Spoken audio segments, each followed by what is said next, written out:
Being pummeled by historic river flooding, Governor Bob Ferguson declared a state of emergency with thousands of Washingtonians facing evacuation orders.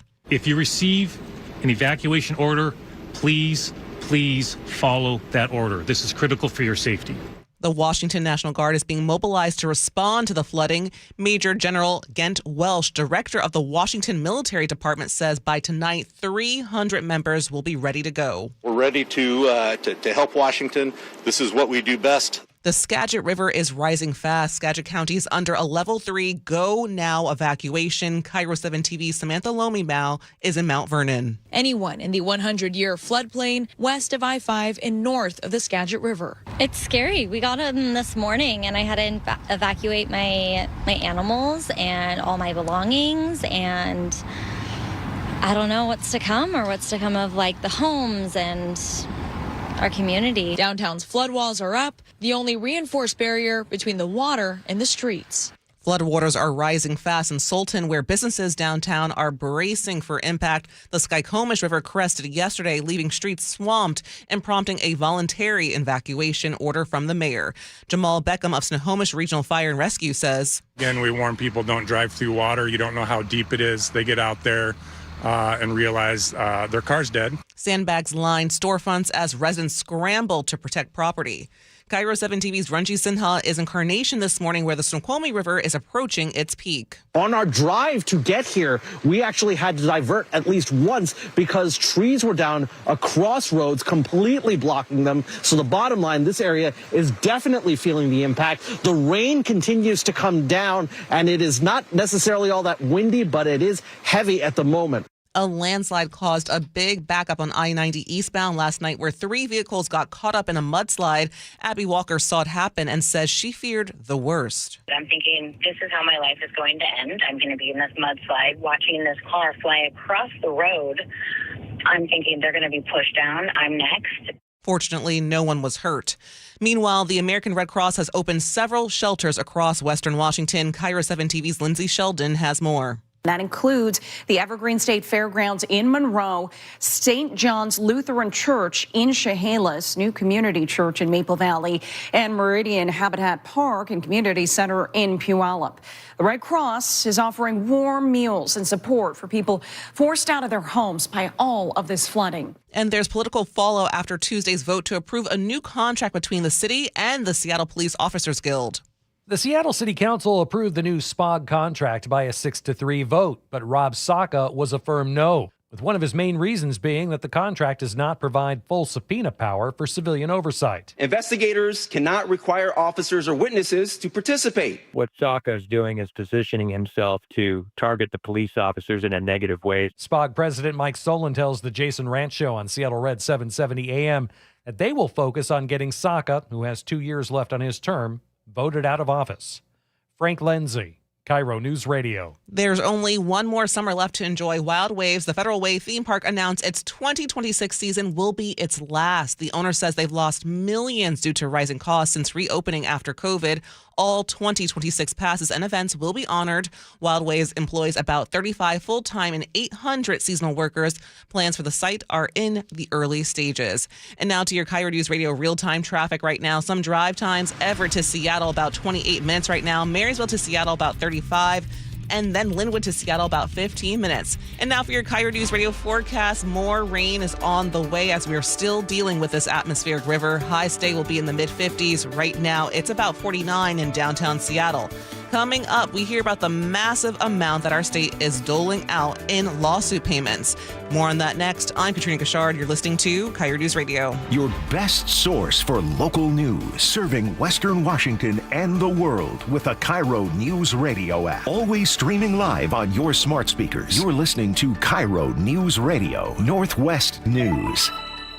This hour of Seattle's Morning News is brought to you by Closets by Design Seattle. Your favorite Seahawks gear? Check. Face paint? Check. The Mike McDonald preview on KIRO News Radio? Check. We want to win the game. Seahawks head coach Mike McDonald joins the voice of the Seahawks, Steve Rabel, in the final interview before every Seahawks game. Friday mornings, the Mike McDonald Preview, only on Seattle's Morning News. I'm really proud of the work that we've done. I'm proud of the guys' spirit. This is where the 12s hear the Hawks. KIRO Newsradio 97.3 FM. If you're one of the millions of Americans behind on your taxes, if you're afraid to open your mail because IRS collection letters could be coming, listen carefully. The IRS is cracking down, taking paychecks, freezing bank accounts, revoking passports. That's a fact. But here's what most people don't know. There are official tax relief programs designed to help struggling taxpayers. Programs that could save you thousands if you qualify. No one knows these programs better than the experts at Optima Tax Relief. Optima's award-winning team will fight to protect your paycheck, your passport, and your property. Their tax attorneys and licensed tax professionals will work tirelessly to get you the best deal possible with the IRS. Every day, penalties and interest keep piling up, so don't wait. Call Optima now for a free consultation. Call 800-343-6460. 800-343-6460. 800-343-6460. Optima Tax Relief. Some restrictions apply. For complete details, please visit OptimaTaxRelief.com. Comcast Business is celebrating the holidays by giving your business the $1,000 holiday bonus when you switch to a gig speed internet package. Just imagine the thousands of possibilities of a $1,000 prepaid card. Like possibility number 12, a new laptop for the office holiday hero. Or possibility number 108, smart speakers to deck those hallways. Or possibility number 192, new equipment for the new year. Or possibility number 555, Bluetooth holiday lights for office decor. Switch to Comcast Business, designed for 100% reliability with business internet and wireless connect, plus advanced cybersecurity, and now get the $1,000 holiday bonus. Comcast Business, powering possibilities. Ends 12/14/25. New customers only with 2-year agreement. Requires qualifying gig package. Other restrictions apply. Free consultations, no fee guarantees, 5-star reviews. JP Pendergast with Pendergast Law explains the importance of going beyond these familiar offerings. Accident victims want an attorney, Tom, that satisfies their needs. Someone who handles those needs with the highest degree of care. Pendergast Law offers the no-fee guarantees and free consultations, but these only scratch the surface. Okay, explain more. We make sure that every member of our team is genuinely passionate about helping others. Customer service and communication are our top priority. It's how we take care of our clients so they always feel one step ahead of the insurance companies. Our strong reputation for high standards provides comfort and confidence when it's needed most. Pendergast Law offers the free consultations, the no-fee guarantees, and of course, they are 5-star rated. But what really makes them different is their genuine passion for helping others. I can't recommend them enough. If you or a loved one has been injured in a car accident, call Pendergast Law. We can help. That's PendergastLaw.com. Seattle's Morning News. Always live, always connected. Stream, watch, subscribe, and share at MyNorthwest.com. It's 8:15. We've talked about it before, our state's tort tax problem. Washington residents are paying up to $2,558 every year to tort claims. That's according to data from the American Tort Reform Association and what they call their judicial hellholes report. Okay, we have a lot to break down here. Join us to explain is the president of the American Tort Reform Association, Tiger Joyce. Tiger, good morning. I think we actually need two definitions here. First of all, what is a tort claim? Not all of us are attorneys. And what is a judicial hellhole? Sure. Well, thank you. Thanks for having me on. Simplest way to think of what a tort is just a personal injury matter. It might be something as routine as maybe a minor auto accident. It could be a physical, anything involving a physical injury. Many years ago when I was in law school, they taught us that contracts are agreements and how the terms of making an agreement, and obviously a tort would be something that doesn't involve an agreement but involves physical injury. As far as and hopefully that's sort of I would say kind of a layman's explanation, and hopefully makes some sense. As far as judicial hellholes, these are the jurisdictions where we believe that the problems of civil litigation are the most profound, at least from the perspective of defendants, and the procedures and how matters are resolved, and oftentimes it's just kind of how and to what extent judges are or are failing to properly police their dockets and how matters are resolved in their courts. And the purpose of the report is to highlight these issues, serve as a catalyst for reform. I think King County, your home county, has been on the report now for a couple of years, and we're hopeful that by elevating some of these issues, that it will help to serve, as we said, as a catalyst to some reforms. Break it down for us a little bit more. Why does our state rank so high for lawsuit abuse? Yeah, well, first off, I would say, and I think Charlie was mentioning this, the cost of lawsuit abuse, and I'll explain a little bit about some of the points that we make in the report, are very real. With all the discussion today about, from political leaders of both parties about affordability, for an average for a family of four in your community, it's about $10,000 is the impact, because the abuses and the excesses ultimately get passed on to consumers. I think there's sometimes some mysterious theory that the legal system exists sort of independent and separate from our daily lives, but that's just not true. And if you're a business, either you're going to go out of business, or if you have to absorb costs, you're going to pass them on. And, I think that it varies around the country in terms of how much the impact is, I think, but Washington is unfortunately at the very high end of that. In terms of some of the issues that we've highlighted, we have highlighted litigation where you have courts that, instead of applying Washington's law, now I'm going to get a little lawyerly, something called conflicts of law, about whose rules actually apply. Instead of applying Washington's law in some litigation, it's applying Missouri's law. And why they're doing that is because they believe it turns out it's more favorable to one side, including its state consumer protection statute, as well as the availability of what's called punitive damages. So, when we see matters like that, those are obviously of great concern. We also saw an example where your state Supreme Court reinstated a $185 million jury verdict against a successor to Monsanto's in a case just this past October.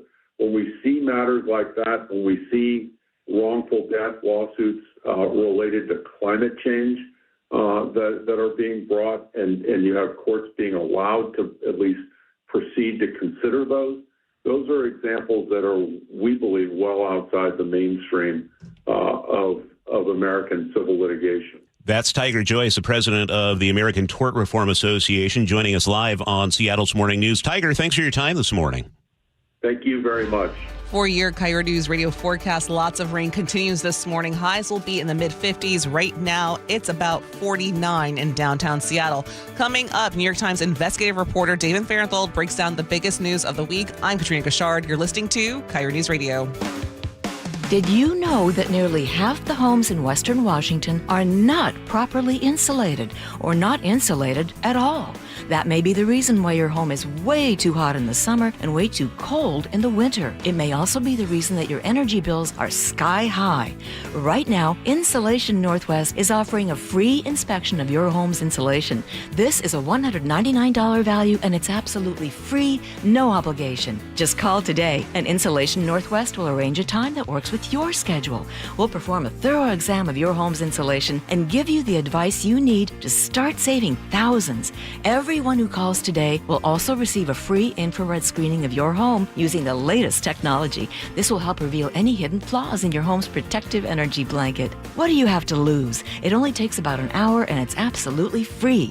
Call Insulation Northwest today, the real insulation company. InsulationNorthwest.com. Hi, this is Keith Dashafi, owner of Pella Windows and Doors of Western Washington. If your home is bracing for cold drafts, frosty glass, or that one window that just won't open, renovation, it might be time for an upgrade. Right now, treat your home with 40% off qualifying installs or 24 months of 0% interest with equal payments. It's the gift your house actually wants, because it definitely didn't ask for another inflatable snowman. With premium products, expert installation, and local service that feels like family, we'll get your home holiday ready. Visit PellaPNW.com today. For seniors, the holidays can be fun family time, but can also be a stressful time if you're struggling with bills. Our friend Steve Teitler of Best Mortgage says a reverse mortgage may be the holiday gift you're looking for. Many seniors love their home but are struggling with mortgage payments and other bills. A reverse mortgage lets you tap your home equity for tax-free cash. You can pay off your debts and maybe put some extra money in the bank for peace of mind. You've worked hard for that home equity. Now let it work for you. And best of all, you'll have no mortgage payments the rest of your life. And you always talk to a real person, not an AI robot. That's right. You'll get a no-pressure consultation directly from me or a highly experienced senior advisor. Never a sales pitch and never, ever an AI bot. Honest advice you can trust from the reverse mortgage experts, Best Mortgage, the VA loan experts, and debt consolidation specialists too. 425-649-6000. Best Mortgage, 425-649-6000. 145 over 92. 180 over 111. 182 over 100. And I had a heart attack and a cardiac arrest. And then a stroke. Your blood pressure numbers could change your life. A lot of people don't understand, including myself. I didn't, now I do, the impact of having a stroke. My memory is shot. When I woke up, I couldn't speak. Lowering your high blood pressure could save you from a heart attack or stroke. If you've stopped your treatment plan, restart it or talk to your doctor about creating one that works better for you. Start taking the right steps at manageyourbp.org. It's a new life, but I'm going to make it better. Coming back. Ask your doctor, check your blood pressure.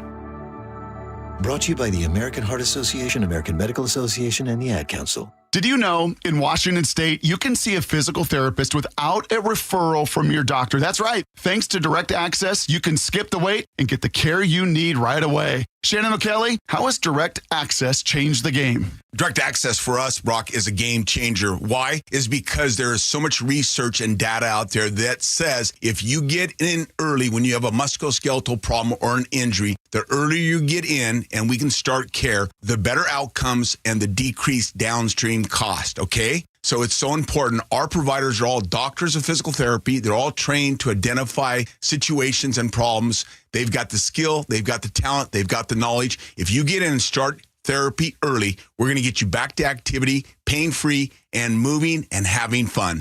Fast, easy, effective. Direct Access is your path to better movement, starting with a single step. Visit irgpt.com to schedule your appointment today. irgpt.com. Jason Rance here with our local tax expert and advocate Greg Nunn from None Better Tax Resolution. So you and I have talked before about the folks who think they can do this themselves. And again, I imagine there are a lot of people who are saying, well, new administration, fewer staff members, now I truly can get it done. Really, in this situation, I do feel really bad for the taxpayer because here you're getting a notice. You call the IRS, you're going to be on hold for 45 minutes to an hour. And so getting through is going to be more difficult. And when you do get through, you're going to be talking to people that are not as well trained as they have been in the past. Which makes it even easier for them to take advantage, even if it's not intended, against the person who owes taxes. I've heard it said that they just will make up something because they want to respond to the taxpayer. And people are going to get some really bad information and they're not going to know. If you're having trouble with the IRS, call Greg Nunn,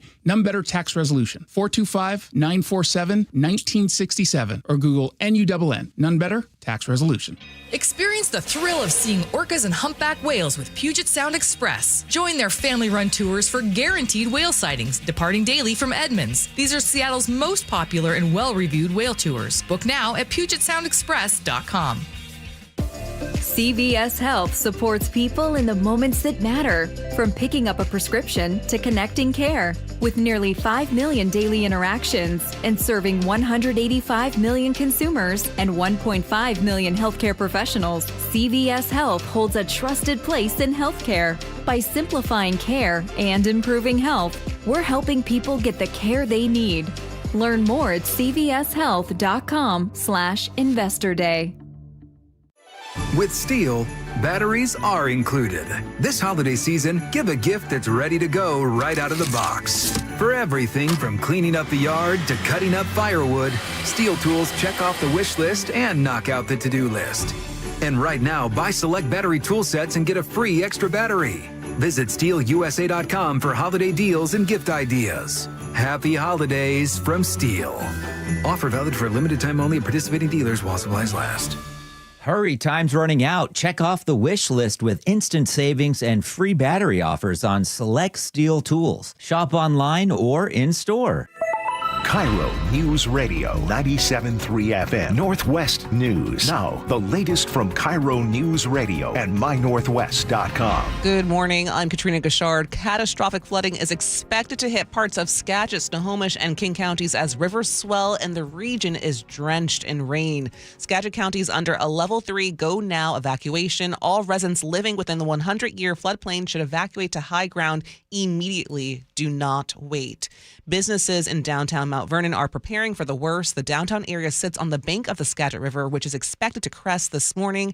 Eric Stollett runs Fred Lee's barbershop 1 block off the river, and he's worried. Scared, nervous. I didn't sleep well last night. We're closing down, and we're just going to try to sandbag the back.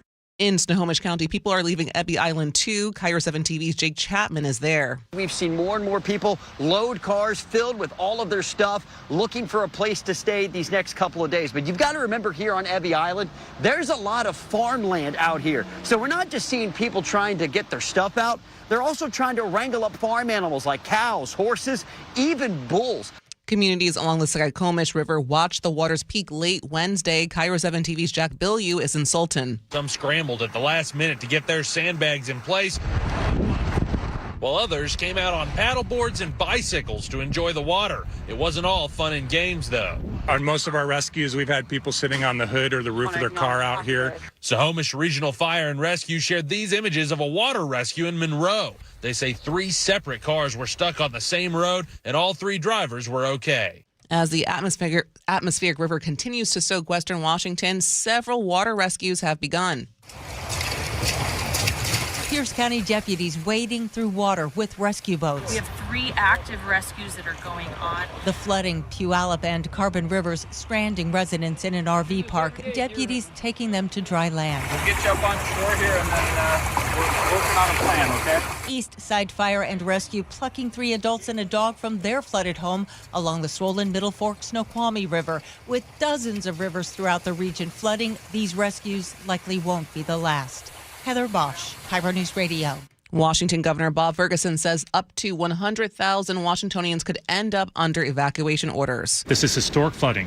He is asking FEMA for emergency declaration. More from KIRO News Radio's Frank Lindsay. Governor Ferguson says the declaration is critical. This, of course, allows us to seek federal funds to cover the cost of this response, which we anticipate will be significant. Evacuations are already happening in parts of the state, including Ording and Pierce County, and more are expected. Ferguson urges you to take the warning seriously, and if you're told to get out, go.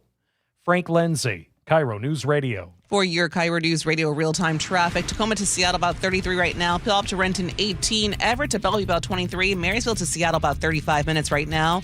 And for your KIRO News Radio forecast on this Thursday morning, we've got rain early. It'll continue through the afternoon with partly cloudy skies. Highs will be hovering around 52. Right now, it's about 49 in downtown Seattle. I'm Katrina Gashard. You're listening to KIRO News Radio. Your best source for local news, serving Western Washington and the world with a KIRO Newsradio app. Always streaming live on your smart speakers. You're listening to KIRO Newsradio Northwest News.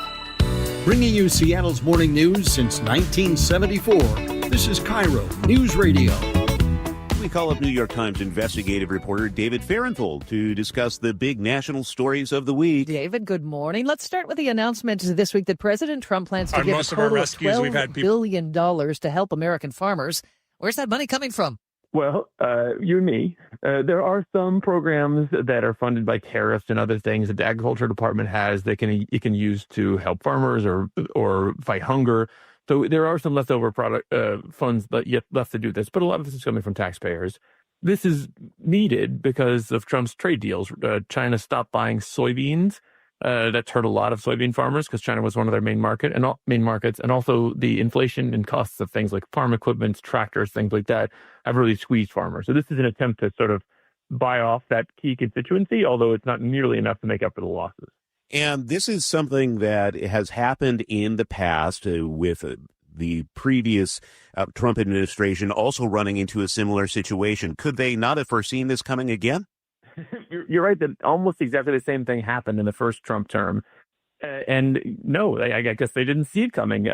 China has an enormous amount of leverage over the United States in these negotiations because it's this giant market for soybeans. And in the first Trump term, they agreed to buy a bunch more soybeans to try to, make up for lost time and didn't. And this time around in October, the Trump administration and China made another trade deal in which they promised to buy a whole bunch of soybeans. And so far, according to the Agriculture Department, they haven't. So that leaves farmers squeezed. And what Trump does is sort of try to bandage it by giving them a handout. How soon will they get the help? It should come to them pretty soon. The question is, is it enough? Does it make a difference? Like for people, if you're dealing with the high cost of inflation and also this uncertain market, would you stay in a business that now is sort of dependent on a kind of unpredictable government handout? Let's move to NVIDIA because it was a big victory for them yesterday. Trump administration approving the sale of that chip, which is crucial to AI technology, to China. What is your analysis here, David? Well, these are sort of the second or third best kind of chips that NVIDIA has to sell. China has wanted them for a long time. This is certainly a product of lots of sucking up to Trump by NVIDIA. Like so many of these companies, they've tried to make a personal sort of connection with the president, and he's responded by giving them more freedom to sell in China. There's two questions. One, will China want these chips? It's trying to create its own homegrown semiconductor industry. And number two, if they do, is NVIDIA going to regret this because China will just copy the technology and then create a company that will compete against them?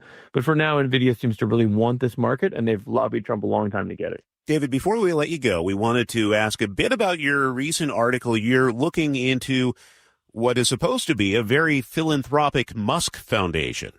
So Elon Musk has one of the largest foundations in the country. He needed a tax break and got a tax break by donating a bunch of Tesla shares to this foundation. It's got $14 billion now. But what we found was that it is not very charitable in the traditional sense, and that it doesn't give very much of its money to other people, to other causes. Instead, what Musk does is mainly funnel money from his one foundation to other nonprofits that he controls, including one that runs a school right by one of his factories in Texas that could serve his employees. So he uses sort of the letter of the law to move money around, but doesn't follow the spirit of law, which is that if you have a $14 billion foundation and you've got the tax breaks for it, you're supposed to use it to help the world, not just yourself. What do we know about that elementary school in Texas? So it is an extremely well-funded elementary school. It is about $607 million now, all given to it by the Musk Foundation. It's really small. It's in an old farmhouse, and it's about 2 minutes away by car from this whole complex of Musk businesses near Bastrop, Texas, a kind of a rural area outside of Austin. So basically, this is an area where Musk wants a whole bunch of people who are highly educated to move to this rural area to work for his companies. And now this school, this nonprofit, is providing a perk for those companies by creating a great school right where he wants his employees to live. They don't have to rely on whatever rural school was there. So yes, that's the charity Musk has given so much of his money to, is something that provides an obvious benefit to him and his companies. Always enjoy it when you join us on the show, David. David Fahrenthold, New York Times investigative reporter. Thank you. Coming up, we'll have national headlines. You're listening to KIRO News Radio. The Northwest's trusted news source. We're learning that it was two brothers who were fatally shot in Lacey. KIRO News Radio. KIRO News Radio's James Lynch has more. More than 140,000 fentanyl pills and powder were seized. Experienced voices you trust. A fierce budget fight is coming down to the wire. Coverage you can depend on. King County's $20 billion budget. KIRO News Radio on 97.3 FM, the app, YouTube, and your smart speaker. Xfinity is the network you can rely on, like a close friend who never lies. The friend who will tell you that new haircut, it's not great. Friends make sure friends get good haircuts. And Xfinity makes sure you get a good deal on Wi-Fi. Xfinity gives you reliable fiber-powered Wi-Fi at our best price. This holiday season through December 21st, get gig speed Wi-Fi for just $50 a month for 5 whole years. No strings, no commitments. Just super fast, reliable gig speed Wi-Fi with our best equipment and unlimited data included. Save yourself from questionable decisions and save over Verizon and AT&T. Xfinity. Imagine that. Restrictions apply. Requires paperless billing and auto pay with stored bank account. Taxes and fees extra. Xfinity Internet powered by fiber and connected to premises by coaxial cable. Actual speeds vary. Start having fun. Caesar Sportsbook at Muckleshoot Casino Resort is your #1 place to eat, drink, watch, and have fun. Keep up with your favorite sports anywhere and everywhere on property with the mobile app. Visit muckleshootcasino.com today. Scan the QR code and let the play begin. Muckleshoot. Hi, I'm Dr. Gordon Christensen, and if you're a dentist as I am, or you know a dentist, please take a moment to listen. When I became a dentist, I learned how quickly poor oral health can lead to other serious health problems. And for people without access to care, these problems can spiral very quickly. I wanted to help, but I wasn't sure how I could until I joined Dental Lifeline Network. It's a nonprofit that has helped us literally change the lives of people in our communities. DLN asks dentists to volunteer to see just one of the many patients in need in your area. It's very simple. DLN screens those in need and coordinates an initial appointment that takes place in the comfort of the dentist's own office and on their schedule. Right now, there's a wait list for patients in need in your community. I'm asking fellow dentists who will join me in seeing one patient per year. Learn more about Dental Lifeline Network at willyouseeone.org. That's willyouseeone.org. Your old furnace ain't nice, and your toes are like ice. DayandNight.net. This month, Day and Night gives you a free furnace with the installation of an AC or heat pump. If you're not sure your furnace will make it through another winter, call us to install a proper, long-lasting, efficient heating system backed by our lifetime workmanship guarantee, so you won't be left out in the cold. Install an AC or heat pump and get a free furnace from Day and Night Plumbing, Heating, Cooling, and Electric. DayandNight.net. For seniors, the holidays can be fun family time, but can also be a stressful time if you're struggling with bills. Our friend Steve Teitler of Best Mortgage says a reverse mortgage may be the holiday gift you're looking for. Many seniors love their home but are struggling with mortgage payments and other bills. A reverse mortgage lets you tap your home equity for tax-free cash. You can pay off your debts and maybe put some extra money in the bank for peace of mind. You've worked hard for that home equity. Now let it work for you. And best of all, you'll have no mortgage payments the rest of your life. And you always talk to a real person, not an AI robot. That's right. You'll get a no-pressure consultation directly from me or a highly experienced senior advisor. Never a sales pitch and never, ever an AI bot. Honest advice you can trust from the reverse mortgage experts, Best Mortgage, the VA loan experts, and debt consolidation specialists, too. 425-649-6000. Best Mortgage, 425-649-6000. CBS News Brief. Word just in from Venezuelan opposition leader. The U.S. helped her gain safe passage to Norway after she spent months in hiding in her own country. Maria Corina Machado spoke in Oslo, where she picked up the Nobel Peace Prize. The regime that has control of all institutions has applied state terrorism towards innocent people. President Trump's upped the ante in his bid to oust dictator Nicolas Maduro. The U.S. has seized an oil tanker off the Venezuelan coast. CBS's Charlie D'Agata. This tanker seizure is new territory for the U.S. and signals an effort to go after one of Venezuela's largest revenue sources. Tens of thousands of people face evacuation orders after record rainfall in Washington state. Governor Bob Ferguson. I just signed a statewide emergency declaration in response to the intense flooding. This, of course, allows us to seek federal funds to cover the cost of this response, which we anticipate will be significant. CBS News Brief. I'm Deborah Rodriguez. For your KIRO Newsradio forecast, lots of rain continues today. Highs today will be close to 52. Right now, it's about 49 in downtown Seattle. Coming up, News Nation host Leland Vitter breaks down the biggest national stories of this week so far. I'm Katrina Gashard. You're listening to KIRO Newsradio. Did you know that nearly half the homes in Western Washington are not properly insulated or not insulated at all? That may be the reason why your home is way too hot in the summer and way too cold in the winter. It may also be the reason that your energy bills are sky high. Right now, Insulation Northwest is offering a free inspection of your home's insulation. This is a $199 value and it's absolutely free, no obligation. Just call today and Insulation Northwest will arrange a time that works with your schedule. We'll perform a thorough exam of your home's insulation and give you the advice you need to start saving thousands. Everyone who calls today will also receive a free infrared screening of your home using the latest technology. This will help reveal any hidden flaws in your home's protective energy blanket. What do you have to lose? It only takes about an hour and it's absolutely free. Call Insulation Northwest today, the real insulation company. InsulationNorthwest.com. Hey, it's John Curley with Dr. Kopstein from K2 Vision RLE. Doc, I heard that 50% of Americans have their lenses replaced by the time they're 75. That's exactly right, John. As we near 50, our eye's natural lens starts to become dysfunctional. If you've now added readers to your need for glasses and contacts, it's a sign the quality and function of your natural lens is fading, and it's a steady decline towards cataracts. Don't go another 20 plus years with poor vision, hassling with contacts and readers. Do what I did. Choose a quick, painless refractive lens exchange from K2 Vision RLE and start enjoying great vision now. Our new lens technology is truly amazing. After replacing over 100,000 lenses, we have the experience to guide each patient to their best solution, even if that's recommending you wait a little while before RLE. K2 Vision RLE can restore distance and near vision permanently, plus never develop a cataract. Read the reviews and schedule a free Zoom consultation now at K2VisionRLE.com.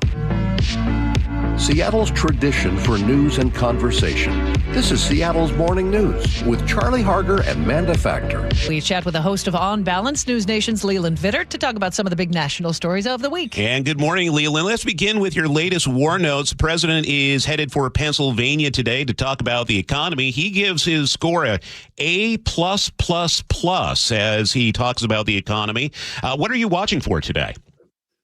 Well, let's begin with something that I don't think anyone is surprised in terms of how many pluses Donald Trump gave his economy.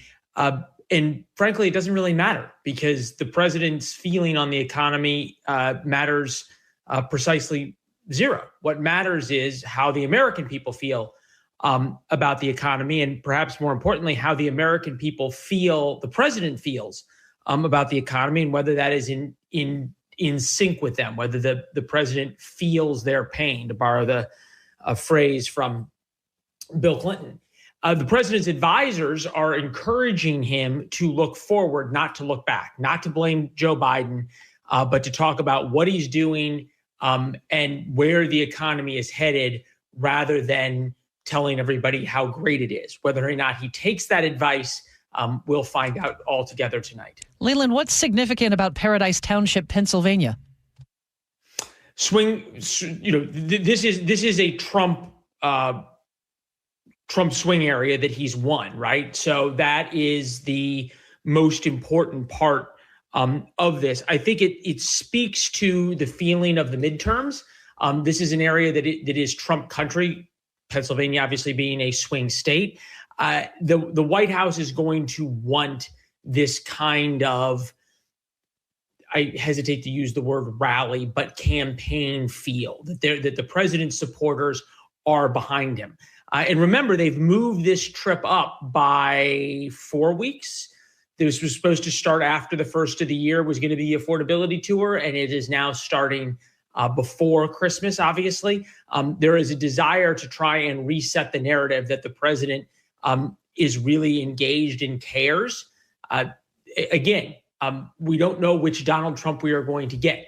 Do we get the one who sticks on the teleprompter and obviously reads a speech that, at least my understanding, he has been told will be very much about what he's going to do and celebrating wins, but talking about how he understands how people feel? Or is it going to be what we've seen over the past couple of weeks that the president's advisors have said doesn't really help, which is blaming Joe Biden and calling affordability a con job?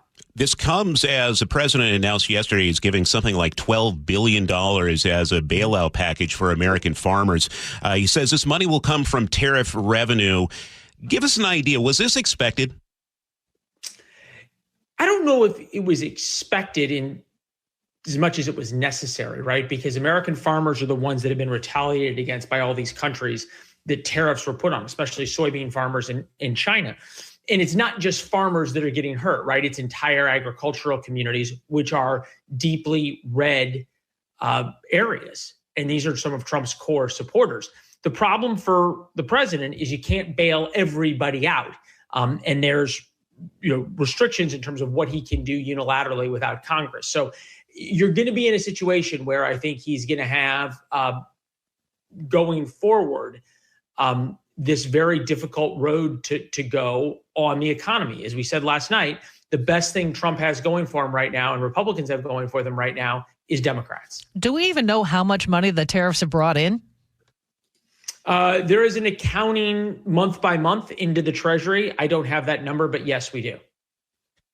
And this isn't the first time this is happening. It happened during the first Trump administration as well, where farmers were bailed out.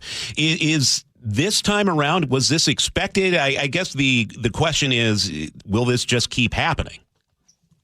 Well, that's the question, right? In terms of does this just keep happening? Is that the answer of, right? The tariff bailouts, is it going to be now tariff refund checks? Is it just trying to spend more money, which is probably the only thing Washington, D.C. can ever agree on, is spending more money that we don't have. Before we let you go, there's a big announcement for Democrats this week as U.S. Representative Jasmine Crockett has filed to run for Senate in Texas in 2026. What's going on here? Does she have a shot? Well, anybody has a shot. I think if you were Ted Cruz, you'd be a lot more concerned about an announcement by, say, Henry Cuellar, who's a centrist Democrat, in terms of actually winning in Texas. Jasmine Crockett, though, is probably the best thing that could have happened to Republicans, because when the craziest among them of either political party becomes the face of the political party, that's bad nationwide. You just have to look at what happened in 2022 with Herschel Walker. You had a couple of very winnable races for Republicans, Senate races in 2022 that they lost because they picked terrible candidates. A terrible Republican candidate looks a little bit different than a terrible Democratic candidate, but that is certainly something that Republicans are loving every minute of. Okay, and while we have you, Leland, here you are, a national TV news anchor, great hair. Here I am, a local radio host, great hair. My question for you, though, is as we do more of these on-camera interviews, we have the cameras running at all times. I'm supposed to be looking at the lens at all times, right? What am I supposed to be doing with my face? Because I feel like I look angry. I think that sounds like a personal problem. But, I need tips. Yeah, Charlie is a very angry person, I'm not angry, but I was looking at our video from last week, and I'm like glaring at Leland Vittert, and I apologize. But death stare. And you're not going to tell us how much your Christmas tree costs, are you? Still. That's classified. All right. Well, News Nation's Leland Vittert, he airs live at 6 p.m. on weekdays on News Nation. And, of course, his newsletter is the warnotes.com newsletter. Leland, thank you. Thanks, gang. Take care. Talk to you next week. For your KIRO News radio forecast, we're still dealing with at least another 24 hours of this atmospheric river. Lots of rain today, partly cloudy later in the afternoon. Highs will be in the low to mid 50s. Right now, it's about 49 in downtown Seattle. Coming up, more of the day's top stories here on Seattle's Morning News. I'm Katrina Gashard. You're listening to KIRO News Radio. Choke Points with Chris Sullivan. With Choke Points, we try to answer listeners' questions. It can be as simple as a neighborhood stop sign, or it can be as big as the budget for transportation. I don't care. I'll find the answer for you. It's really easy to get a hold of me at mynorthwest.com. We have a direct link there that gets right to me. You can also do it in the app. You can hit me up on the text line. Choke Points, presented by Carter Subaru. Tuesdays and Thursdays on KIRO News Radio 97.3 FM. Comcast Business is celebrating the holidays by giving your business the $1,000 holiday bonus when you switch to a gig speed internet package. Just imagine the thousands of possibilities of a $1,000 prepaid card. Like possibility number 12, a new laptop for the office holiday hero. Or possibility number 108, smart speakers to deck those hallways. Or possibility number 192, new equipment for the new year. Or possibility number 555, Bluetooth holiday lights for office decor. Switch to Comcast Business, designed for 100% reliability with business internet and wireless connect, plus advanced cybersecurity, and now get the $1,000 holiday bonus. Comcast Business, powering possibilities. Ends 12/14/25. New customers only with 2-year agreement. Requires qualifying gig package. Other restrictions apply. Your local volunteer fire department routinely answers the call, whether it be a fire, traffic accident, or a cat stuck in a tree. But because of declines in memberships, departments have become understaffed. Your local volunteer fire department desperately needs you. Can you direct traffic, install a smoke alarm, help at a fundraiser? No matter what skills you have, you can make a difference. You don't have to fight fire to be a volunteer. Will you answer the call? For more information on how you can help, visit the Volunteer Firefighter Alliance at supportvfa.org. This season, gift yourself the chance to slow down and truly savor holiday wonders just a short journey from home. Victoria, BC glows with festive lights, charming traditions, and the space to reconnect with yourself, loved ones, and the joy of the season. Victoria is just a scenic ferry or seaplane ride from Seattle, making it the perfect getaway. This Christmas, step into a more relaxed rhythm. Plan your trip at tourismvictoria.com. Mariners tickets for 2026 are on sale now. Number 60! A catcher has hit 60 home runs! Cal Raleigh and your AL West champs will be back in action before you know it. And now's a great time to lock in your seats for the biggest games. We'll be celebrating our 50th season all year long, from opening day on March 26th to epic events like Randy Johnson's number retirement. Plus, don't miss marquee matchups against the Yankees, Phillies, and more. Go to mariners.com to get your tickets today. Hi, I'm Dr. Nia Hergaris with today's tip for kids from the American Academy of Pediatrics. As parents, we want our children to grow up healthy and strong. That means helping teens take responsibility for their health as they become young adults. One way to do that is to make sure they have one-on-one time with their pediatrician. That helps them become comfortable talking about any health issue with their doctors and with you. So make sure to give your teen a voice. It's good for their health. For more on teen health, visit healthychildren.org.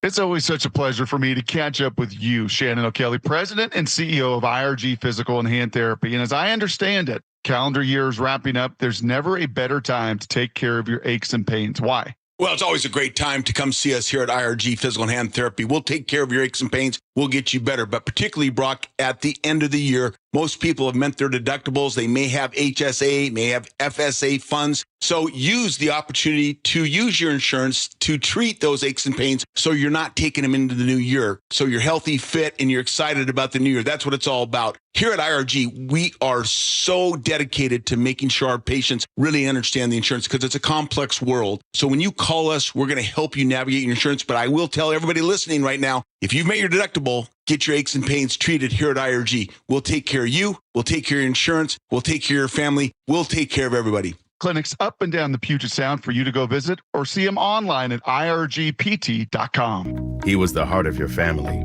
and he taught you our history. He helped you fix your first flat. He was the best backyard DJ around, And every time he'd tell a story, he'd own the room. But now more than ever, he may feel alone. Today, older adults and their loved ones are struggling to connect in a time when connection has never been more important. But there is something we can do. Embrace our older loved ones through StoryCorps Connect. With StoryCorps Connect, you can honor seniors remotely with an interview about their life. Every interview will be archived at the Library of Congress, becoming part of American history, so that years from now, future generations can listen in. All right, Grandpa, what's one piece of advice you have for me? Just 3 words, sweetheart. Live with courage. The man that had the best stories still has plenty of stories to tell. So connect virtually and share the conversation of a lifetime at StoryCorpsConnect.org/AARP. Connect, honor, share. StoryCorps Connect. A message from AARP, StoryCorps, and the Ad Council. Yep, it's raining out there. Integrity Roofing and Construction is your trusted local roofing team. Integrity offers free estimates, and their customer satisfaction speaks for itself. They'll keep your home leak-free and protected from the northwest rains. Visit IntegrityRC.com to schedule a roof assessment or video inspection today. With years of experience in roofing and restoration, their skilled team can help with a simple roof repair or a full renovation.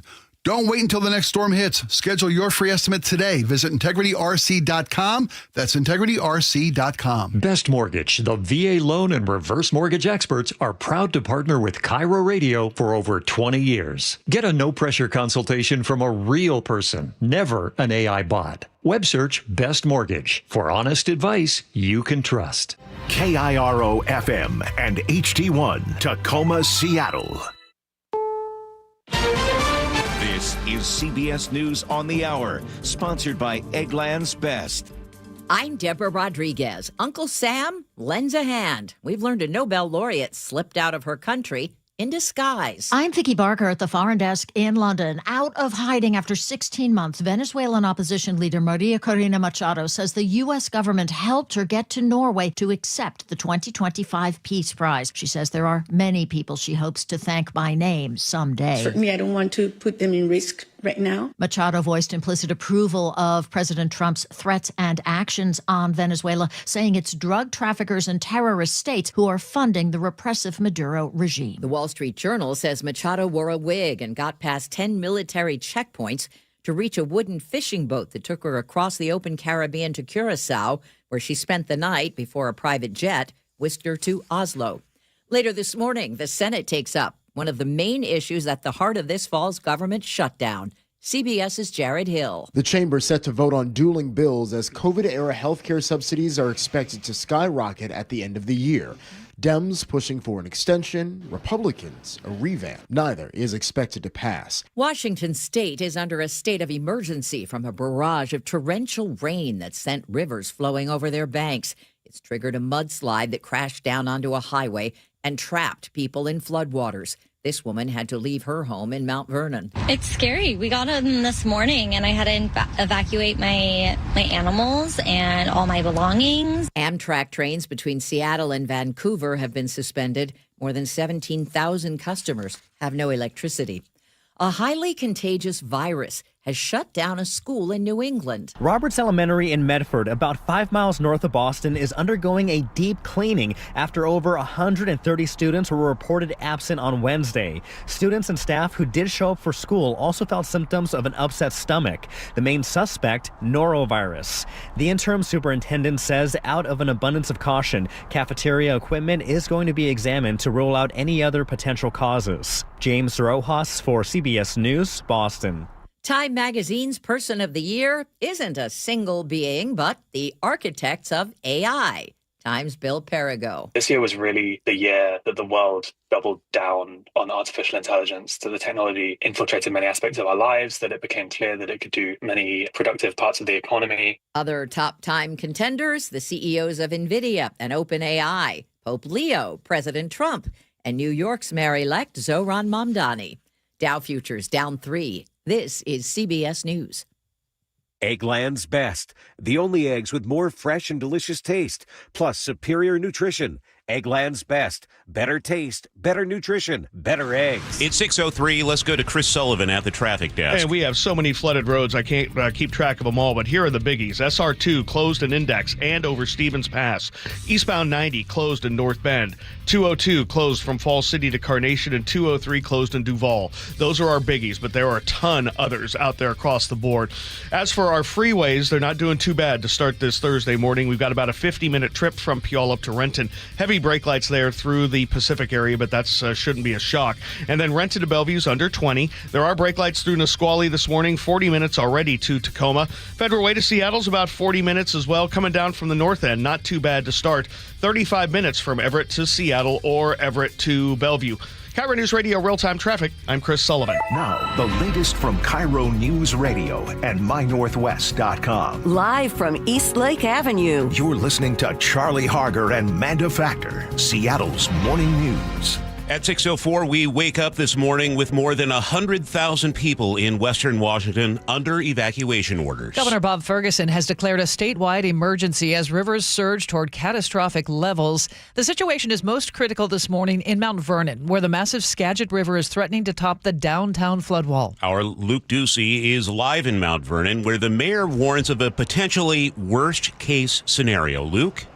Yeah, good morning, everyone. This is a really eerie feeling here along Highway 536 where I am in the floodplain. Basically, the floodplain is all areas west of Mount Vernon and north of the Skagit River. Eerie because, here I am standing at a gas station, just got done talking with a couple of folks, and I'm just a couple hundred feet from the Skagit River.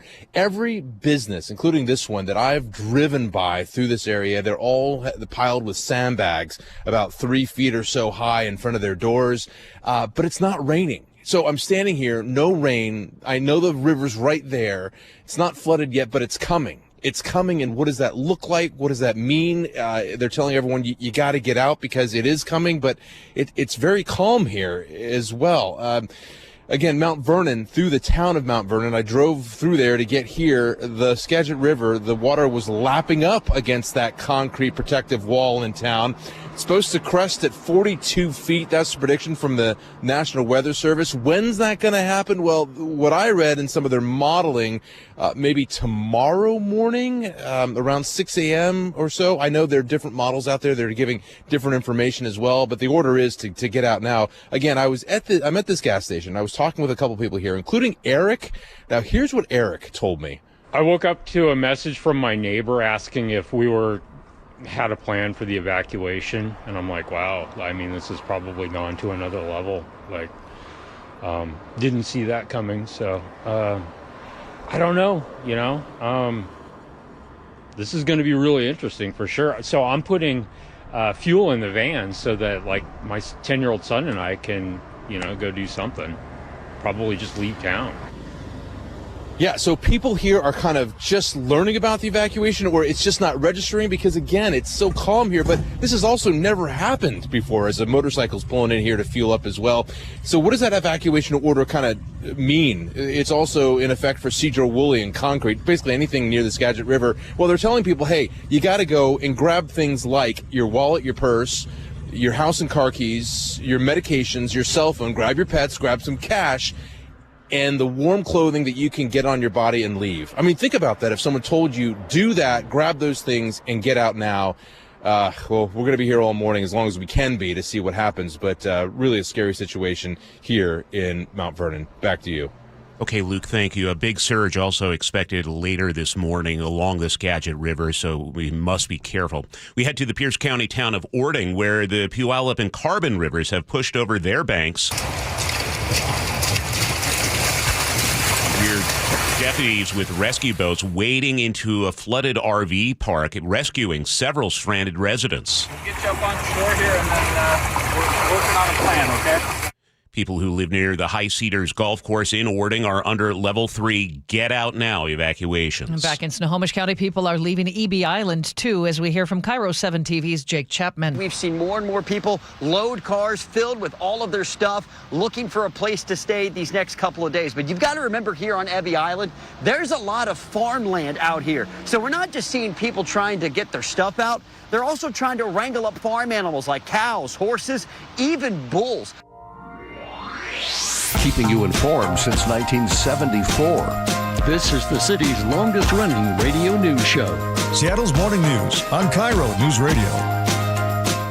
6:08 now. Clearly a very serious situation across Western Washington with the 100-year floodplains being evacuated in Skagit County. We have not heard of that for a long time. Yeah, that's supposed to happen every 100 years. They were saying this was going to be a bad storm, but it's really starting to become clear just how serious this is. We have it covered for you with reporters all over the Puget Sound area. That's for sure. We, of course, will have Luke Ducey in Skagit County following what's happening along the Skagit River. We're deploying James Lynch a little early this morning, so he will be out at another flood scene, and we'll also have our Corwin Hake in the middle of the day joining our team. So we'll not only have the team coverage from KIRO Newsradio, but also the resources of KIRO 7 TV and mynorthwest.com. And Chris Sullivan, you will be busy checking traffic with tons of road closures. Yeah, tons. And in fact, just a little personal note, I've got a person that I deal with a lot at the Department of Transportation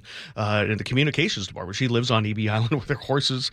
She had to she evacuated them earlier this week, and now she took everything and left and just hoping for the best there on EB Island, which is probably going to flood pretty significantly. Yeah. So, this is the real deal. Unfortunate. This hour of Seattle's Morning News is sponsored by American Crawl Space and Pest Control. We've got the flood coverage for you, but we're also going to have a choke point coming up, which is quite interesting, Sully. Almost forgot about that. Yeah, the future of tolling and whether or not you really want to be tracked using your cell phone and paying tolls via your cell phone. Interesting. Okay, that's coming up. It's 6:10 now. Flooding dangers continue across the state, including communities along the Skykomish rivers, which watched the waters peak late yesterday. Some scrambled at the last minute to get their sandbags in place, while others came out on paddleboards and bicycles to enjoy the water. It wasn't all fun and games, though. On most of our rescues, we've had people sitting on the hood or the roof of their car out here. Snohomish Regional Fire and Rescue shared images of a water rescue in Monroe. They say 3 separate cars were stuck on the same road, and all 3 drivers were okay. KIRO 7 TV's Jack Bilyeu reporting. Governor Bob Ferguson is calling on the federal government to help. Governor Ferguson has signed a statewide emergency declaration, and he asked FEMA to do the same. The impact on Washingtonians is significant now, and it's going to be significant in the coming days, and that is an understatement. He's urging anybody under an evacuation order to leave immediately for their safety. Frank Lenzi, KIRO News Radio. Washington National Guard being mobilized to respond to the flooding. Major General Gent Welsh, the director of the Washington Military Department, says by tonight, 300 troops will be deployed. We're ready to help Washington. This is what we do best. He says the state faces a very serious situation right now. Of course, crews from the State Department of Transportation are working round the clock. WashDOT certainly saw this forecast coming and planned ahead, and we have our crews out in full force. The department's Steve Rourke says they are clearing roads of standing water just as quickly as they can. Our reporters are on the ground from Skagit to the Chehalis for the very latest on this historic flooding event. Stick with KIRO News Radio and mynorthwest.com for continuing coverage throughout the day. There are also a number of school closures this morning, and we'll have those up at mynorthwest.com. For sure. Let's get a little early over to meteorologist Nick Aller. He's brought to us by State Roofing and Exteriors. This is something we were worried about, and it's happening, Nick. What do we have for the rest of the day?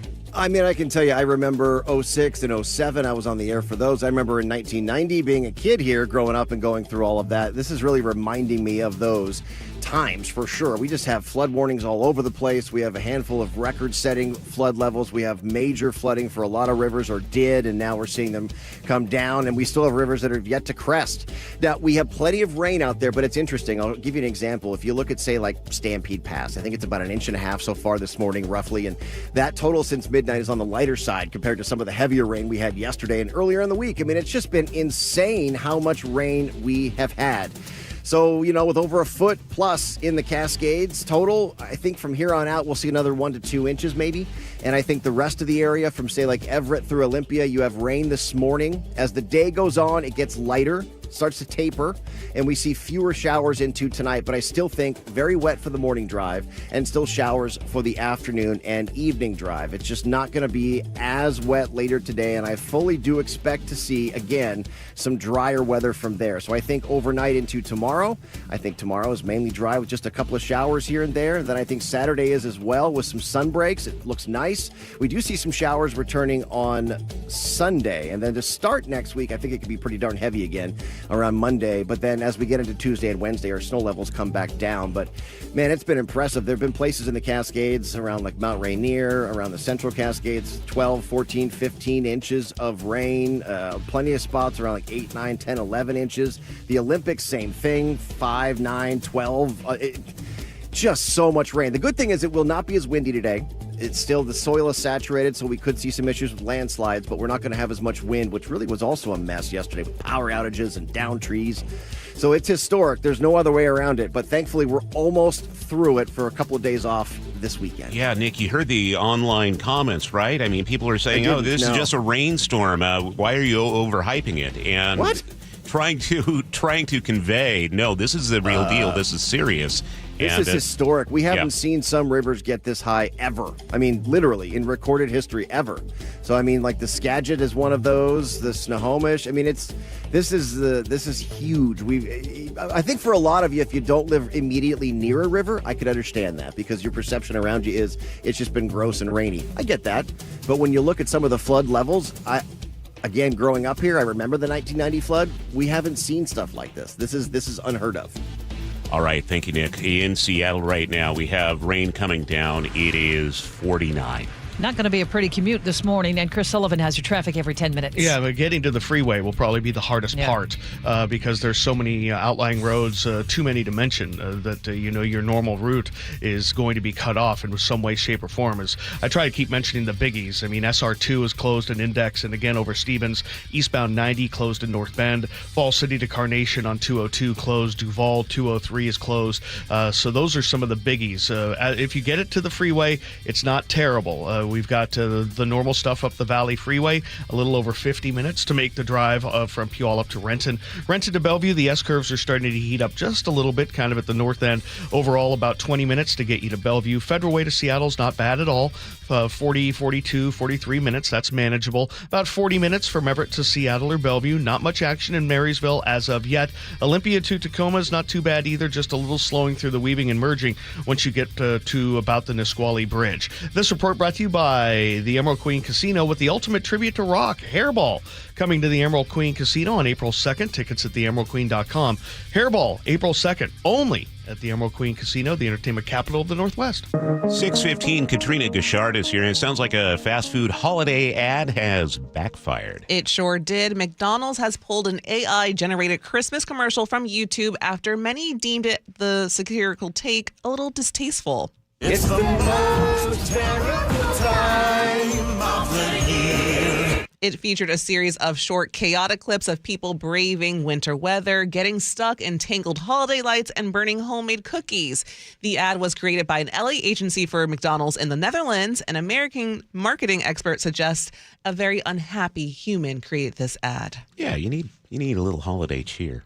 All right. Thank you, Katrina. It's 6:16. Charlie Harger and Manda Factor, Seattle's morning news. Hey, let's go. Now, Choke Points with Chris Sullivan. Presented by Carter Subaru. Well, imagine a world without toll cameras and giant metal gantries above the road. No, tolls are not going away, but some of your privacy could be. Yeah, Sully is here with a look at the potential future of tolling. We use our smartphones for everything, don't we? Why not use them to collect our tolls on the roads? The Washington State Transportation Commission just completed 2 pilot projects looking at the viability of GPS-enabled apps to reduce the costs and maximize the revenues of tolling. Reducing equipment like gantries and cameras, save money. Collecting every toll would, of course, increase revenue. Engineering firm CDM Smith conducted the tests for the state, running a pilot program with existing good-to-go account users on 520 and with internal testers driving Highway 18 from I-90 to Tiger Mountain. And first, let me be perfectly clear. They only tested on 18. There are no plans to toll 18. Don't misunderstand what I'm saying. They just use that as a good spot for testing. I checked. No plans to toll Highway 18. So anyway, but moving on. That's the spots they use them. So you're saying... No, I'm kidding. Yeah, let's not confuse. I just want people to know that. If they see that, don't get confused. But 520 because there's an existing system there. I-18 because it just kind of worked. And there are also some potential GPS issues there. I mean, if you've ever driven across Tiger Mountain, your cell service isn't exactly great. So they were trying to test the viability using those conditions. CDM Smith's R. Swanson told the commission this week that the goal was simple. And the goal here was really just to test toll collection at multiple points to understand the ability of a smartphone app to be the basis of a flexible toll application. On 520, the test used the existing gantry with the app. On Tiger Mountain, just a designated spot with no equipment was used via GPS. Smartphone apps are being explored as a potential replacement to normal tolling equipment across the world. But these two pilots and other studies suggest that the technology just isn't there yet. CDM Smith Vice President Travis Dunn with the results. This was not a surprise, but we found that we can conclude that smartphone tolling can complement but not replace today's roadside technologies for existing toll points. And that's because it's not a complete solution by itself. Because Dunn says the smartphone app has a very serious Achilles heel. We can't rely on customers to reliably carry their smartphone paired to their vehicle for every trip. The phone's going to go in other vehicles from time to time, or the vehicle will go without a phone at all from time to time. So there needs to be other mechanisms that work in conjunction with a smartphone tolling app. So don't expect this as a replacement anytime soon, but the commission voted to forward the results to the legislature and see if it wants to conduct more studies, which I'm assuming it will do. One of the most interesting discussions on this topic this week, though, was how an app could help enforcement on the number of people in a car to meet the HOV requirements, or as they like to call occupancy declarations. If you're on 520, or really if you're on 405 right now, you have that flex pass, right, to determine whether you have the right amount of people. And sometimes the right amount of people is 2, sometimes it's 3. So they're like, maybe we could use a smartphone app to determine the amount of people in the car, because enforcement is very difficult. A lot of technology has been developed over the years to see about external enforcement or detection. None of those has really been deployed operationally. The accuracy rates aren't quite high enough. However, some smartphone applications have been developed and tested. Under an app being used right now in Atlanta and Dallas, the number of people in a car is determined by the number of connected phones in it. Of course, I could just have my phone at 2 burners if I really wanted to cheat, but that's the way they do it. And say, maybe my kid doesn't have a phone. Well, they could have a linked account, and they could count that as a second person in the car. So they're using it based on the technology in the car. Nationally, the leakage or lost toll revenue because of bad plates, bad sensors, plate covers, cheating is about 5%. So what do you think? Would you like to use a GPS app connected to the Bluetooth in your car to track your car and charge you tolls along the way? No. That was easy. Yeah. What do you guys think of this? Kind of an interesting discussion on the maturation of this process. I'm going to have to noodle on it for a spell. I'm not sure.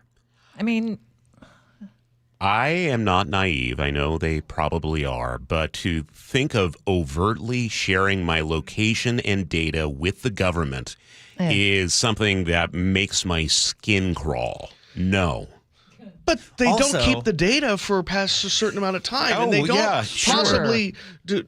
No. And look, it's a complicated thing, right? We've got the flock cameras. I can understand the need for those. At the same time, that's super complicated. But for us to be just sharing like real-time data, because this is like the camel getting its nose under the tent, right? It starts with that, and then, oh, hey, are you supposed to be there at this time of day? I don't know, man. It makes... See, I think that all started a long time ago, and I'm sorry this is not going to be a popular answer, but I throw my hands up now and say I'm being watched all the time by somebody. I'm not naive.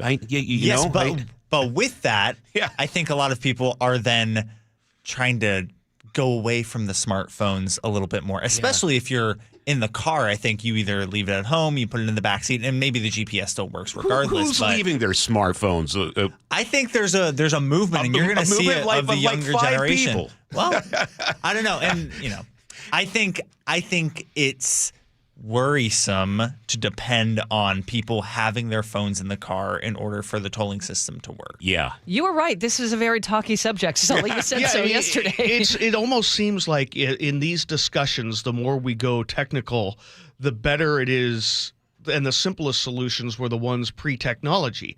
If you want to collect the tolls, have a toll booth. You want to collect a tax, or no, you want to get on Sound Transit, go through a turnstile. If we want to recoup this money, maybe non-tech answers are the way to go. I mean, you can go without people if you go and throw your change in a thing. If you're driving along I-80 in the Midwest, why? I mean, I don't know, but yeah, I mean, we have a smartphone with us. I mean, somebody knows where this phone is right now, whether I want them to or not. Right. Whether I'm going to accurately just give them that data through my GPS, I don't know. Again, this isn't happening tomorrow, but it is being tested and used, as I said, in some areas as they try to figure out how to better make them more efficient and to save money as agencies, which are laudable goals. Obviously, we want them to collect the money, but yeah, I don't know. Well, I think people might have some comments when they see this up on mynorthwest.com, Sully. All right. Thank you for that choke point. Let's get a look at the roads right now for traffic on the threes. And, of course, 888-973-5476. Use technology like voice to text. Don't text yourself because that's illegal. Our text line kind of blowing up a little bit on this conversation. Please keep it going. We'll be discussing this later in the morning, and interesting topic. The roads right now are not terrible once you get to the freeways. I mean, you're going to have flooded out streets here and there all over the place. If it was flooded last night when you went to bed, chances are it's still flooded and probably worse this morning. Looking at 405, the Renton S-curve is very heavy now, all the way up past 30th. We're almost up to a half an hour already to get to Bellevue, which is earlier than normal.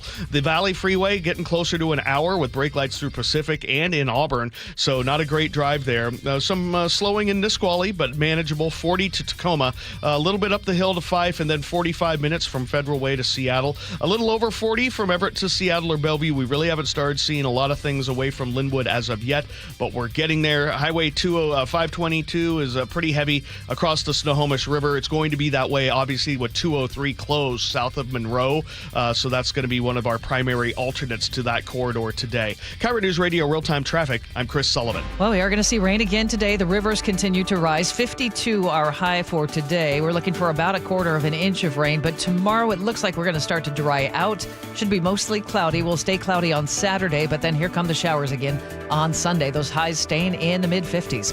It's 49 in Seattle right now. Coming up, we'll head back to Mount Vernon, where Luke Ducey reports live from that community, currently under level 3 get out now evacuation orders due to the flooding. That's on the way here on Seattle's Morning News. Your favorite Seahawks gear? Check. Face paint? Check. The Mike McDonald preview on KIRO News Radio? Check. We want to win the game. Seahawks head coach Mike McDonald joins the voice of the Seahawks, Steve Rabel, in the final interview before every Seahawks game. Friday mornings, the Mike McDonald preview, only on Seattle's Morning News. I'm really proud of the work that we've done. I'm proud of the guys' spirit. This is where the 12s hear the Hawks. KIRO News Radio, 97.3 FM.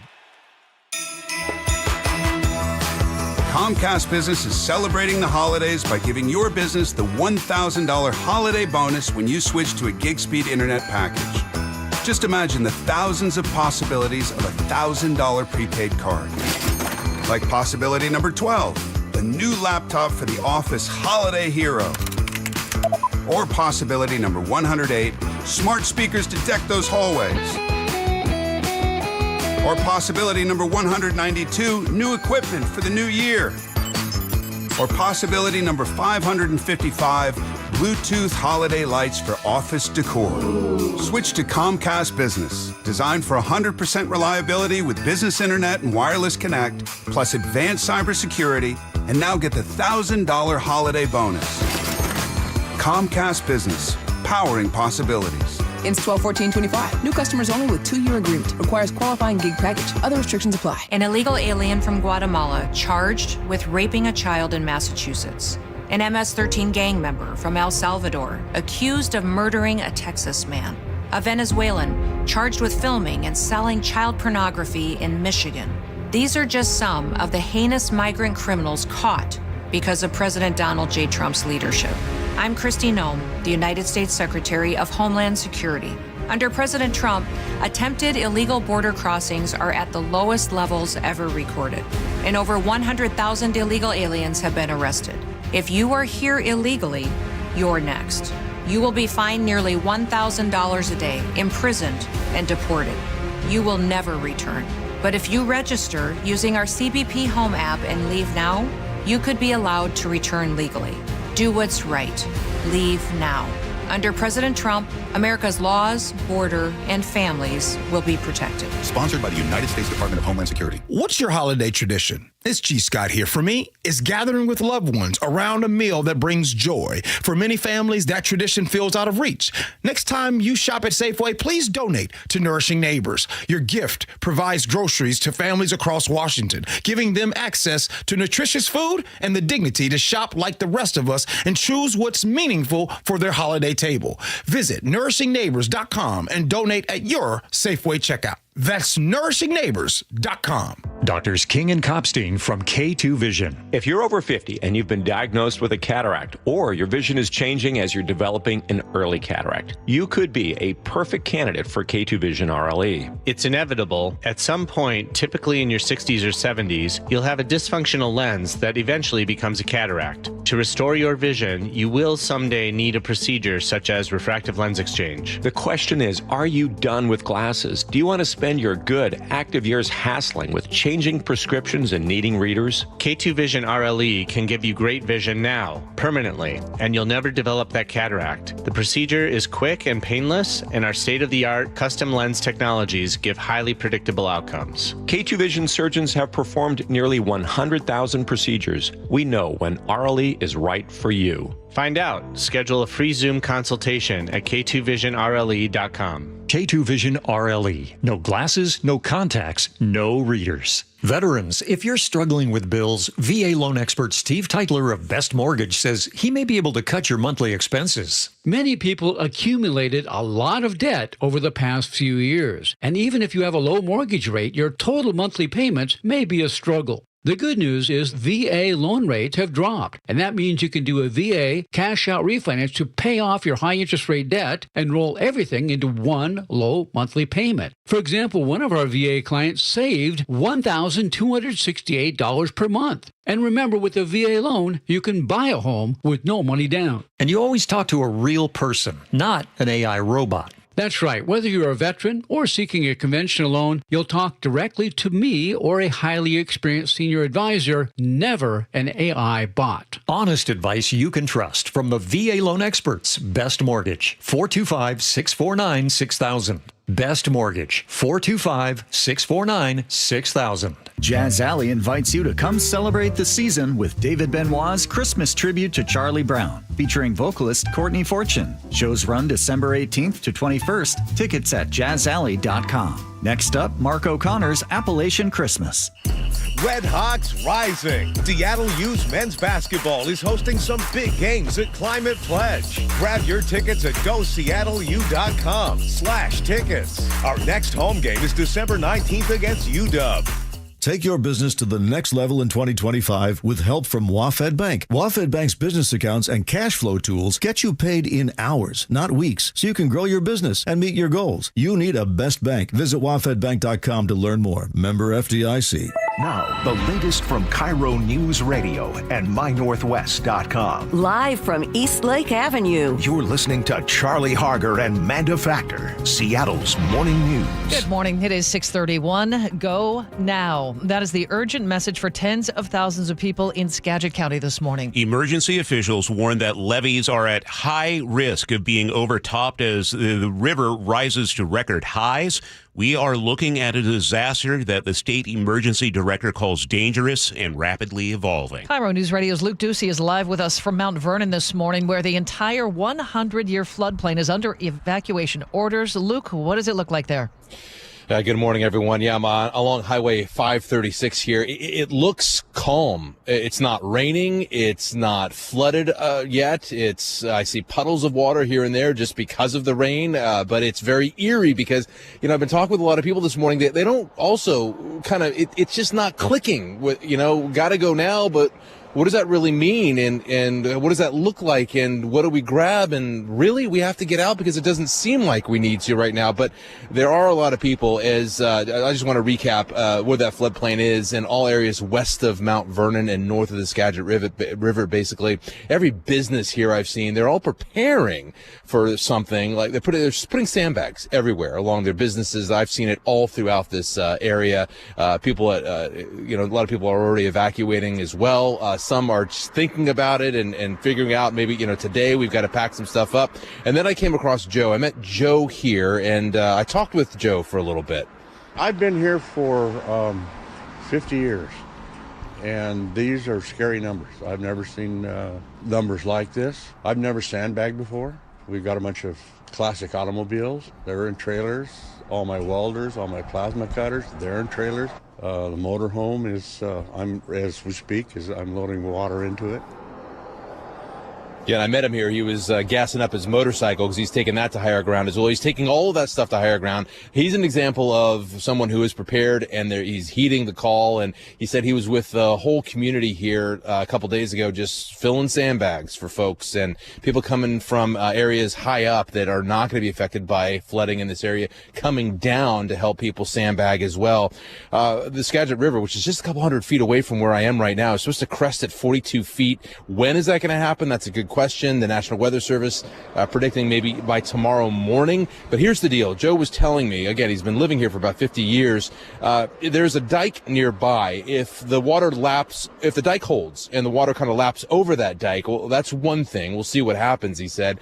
And then if the dike doesn't hold, though, because it's a big pressure point for the Skagit River around this bend in this area, if it breaks and it doesn't hold, and they've been building it up for the past several years, and I asked him, well, what happens then? He looked at me and said, well, then we'll be standing in water. So scary times here. We're going to be here as long as we can and talking with people and getting their stories about, whether they're staying or whether they're leaving. They're supposed to leave now. Back to you. We'll be checking in with you live throughout the morning, Luke. Thank you. Eastbound lanes of I-90 turned into miles of gridlock after a mudslide slammed into cars yesterday. Here's KIRO 7 TV's Elle Thomas. One driver told us she had to slam on her brakes to avoid getting swept up by that fast-moving stream of mud and debris. But luckily I wasn't caught up in it. I slid and stopped right at the edge of it, and I didn't know really what to do with myself at that point. Sitting there, I'm panicking because I'm thinking, is the rest of the hillside going to start coming down? 3 vehicles were caught in that mudslide. 1 person was hurt. They are expected to be okay. Just getting word of another big closure this morning. Let's check traffic now. We do that every 10 minutes. What's the latest, Sully? Well, I just got a confirmation from the State Patrol that all lanes of westbound Highway 18 are now blocked between I-90 and the Issaquah-Hobart Road. So that means all of our truck drivers, all of our friends out there with freight can't go over Tiger Mountain to get down into the valley. They're going to have to go all the way into, say, Issaquah or through 90 or 900. I wouldn't recommend that. I'd go all the way to 405 and come down and work your way that way. This is for a mudslide. Again, we don't have eyes on it, and of course it's still dark out there, so we don't understand the severity of exactly what we're dealing with. But again, they've just closed westbound 18 from 90 to the Issy-Hobart Road, so big time delays there. We do have a crash to tell you about on our freeways. That's on northbound I-5 at the Puyallup River Bridge. The HOV lane is blocked, and we're starting to see a significant backup there. As for our drive, it is bumper to bumper on northbound 167 from Auburn all the way up into Kent. We might have a crash right before 277th. I haven't been able to check on that as I was working on the flooding on 18. Give yourself an hour plus from Puyallup to Renton. Renton to Bellevue is about a half an hour already. A lot of our freeways are going to take a lot of people today who would normally be on side highways because those highways are closed. So just expect that. This is going to have a regional impact on your drive. Federal Way to Seattle's about 50 minutes. About 50 minutes now from Everett to Seattle or Everett to Bellevue. Westbound 522 is backed up almost all the way to the high school now in Monroe, trying to get across the Snohomish River. A lot of people who would normally be on 203, which is closed out of Monroe, are there. So it's not pretty. This report brought to you by the Emerald Queen Casino, the ultimate tribute to rock. Hairball coming to the Emerald Queen April 2nd. Tickets emeraldqueen.com. Hairball April 2nd only at the Emerald Queen Casino, the entertainment capital of the Northwest. And the forecast looks like we will have showers throughout the day. It will eventually start to taper off, but the rivers will continue to rise with the Skagit expected to crest early tomorrow morning in Mount Vernon, later today in Concrete. So we are not anywhere near out of the woods yet. Right now in Seattle, it's raining and 49. 6:37, time for the opening bell report. The Federal Reserve yesterday cut its benchmark interest rate by a quarter point, the third consecutive rate cut for the Fed as inflation continues to rise. CBS News Money Watch correspondent Kelly O'Grady says it just got a little less expensive for you to borrow money. You might be thinking, a quarter point doesn't sound that much, right? But you zoom out, since September, it's actually dropped 3/4 of a point. So that's pretty meaningful, especially for small businesses. President Trump touched on the economy and affordability at a rally in Pennsylvania last night. CBS News chief White House correspondent Nancy Cordes reports he veered off topic, railing against migrants and his political foes. Democrats called the comments racist. Republican House Speaker Mike Johnson said this. And that's not the way I speak, and you know that. But the president is expressing his frustration about the extraordinary challenge that is presented to America. We have people coming in, not assimilating. Trump's remarks played well in a room of supporters. But the White House was hoping to woo swing voters worried about the economy. Boeing has secured a new federal contract worth nearly $140 million. The Washington Post reports the company will deliver 6 737s to the Department of Homeland Security, creating a dedicated deportation fleet for immigration and customs enforcement. For Boeing, the deal adds to its commercial backlog. For DHS, it marks a shift from chartered flights to a permanent fleet. Tensions ran high Tuesday night as the Tacoma City Council voted to revise rental housing protections. Councilmember Rumba? Aye. Mayor Woodards? Aye. The ordinance is declared passed. Tenant groups rallied outside, calling the changes devastating. The ordinance shortens the city's winter eviction ban and raises late rent fees while exempting some affordable housing providers. The legislation takes effect next month. And in case you missed it, only one more summer left to enjoy Wild Waves. The Federal Way theme park announced its 2026 season will be the last. The owner says they've lost millions due to rising costs since reopening after COVID. All 2026 passes and events will be honored. Wild Waves employs about 35 full-time and 800 seasonal workers. Plans for the site still in early stages. Just stunning. Last night, my kids are like, what? I know. Yeah, I was like, what? Yeah. I went there as a kid so many times. For sure. And soon it'll be gone. Yeah. Wall Street right now, Dow Jones Industrial Average up 288 points. S&P 500 is down by 21, and the NASDAQ has dropped 168. And a word for KIRO 7 News live starting at 4. News that puts you there so you can see for yourself. News that's happening now so you're ready. News that investigates to get you answers. News that's local because where you live matters. No more, no now on KIRO 7 News at 4, 5, and 6 p.m. Okay, Sully, it's a busy one. What is your hotspot? Well, I got a couple. Tacoma northbound 5 crashed there, and also, just if you hadn't heard it, we just closed westbound 18 over Tiger Mountain. We'll break it all down next. The opening bell is brought to you by Legacy Group Capital's Northwest Fund. The Northwest's trusted news source. We're learning that it was 2 brothers who were fatally shot in Lacey. KIRO Newsradio. KIRO Newsradio's James Lynch has more. More than 140,000 fentanyl pills and powder were seized. Experienced voices you trust. A fierce budget fight is coming down to the wire. Coverage you can depend on. King County's $20 billion budget. KIRO Newsradio on 97.3 FM, the app, YouTube, and your smart speaker. You're listening to Leaf Filter Radio, and the guru of gutter protection himself, Chris Coonahan, is here to take your most pressing leaf-related questions. Hey, everybody, Chris here. I understand we have Ron on the line. Ron, where are you calling from? Uh-oh. Ron, are you calling from a ladder? Well, I was. I wanted to ask Chris what I need to do to get my gutters ready to have leaf filter installed. Oh, Ron, you don't have to do anything. A Leaf Filter Trusted Pro will come out and clean out your gutters, realign and seal your gutters, and install Leaf Filter, America's #1 gutter protection system. So I didn't need to get on this ladder? Ron, Leaf Filter Trusted Pros are in your neighborhood and ready to help. Just visit leaffilter.com/deal to schedule your free gutter inspection and get up to 30% off. Thank goodness. What was that site? To get this special radio offer, go to leaffilter.com/deal for your free gutter inspection today and get up to 30% off. That's leaffilter.com/deal for up to 30% off. leaffilter.com/deal. See representative for warranty details. As a mom, comforting my family is what I do best. Vicks Vapor Stick provides soothing, non-medicated Vicks vapors in an easy-to-apply stick, and it dries fast, so there's no mess. I use it to comfort myself and my family. Thanks, Mom. Vicks Vapo Stick, soothing comfort for the whole family. And try Vicks Vapo Shower Max for steamy Vicks vapors when you need more comfort for yourself. Use as directed.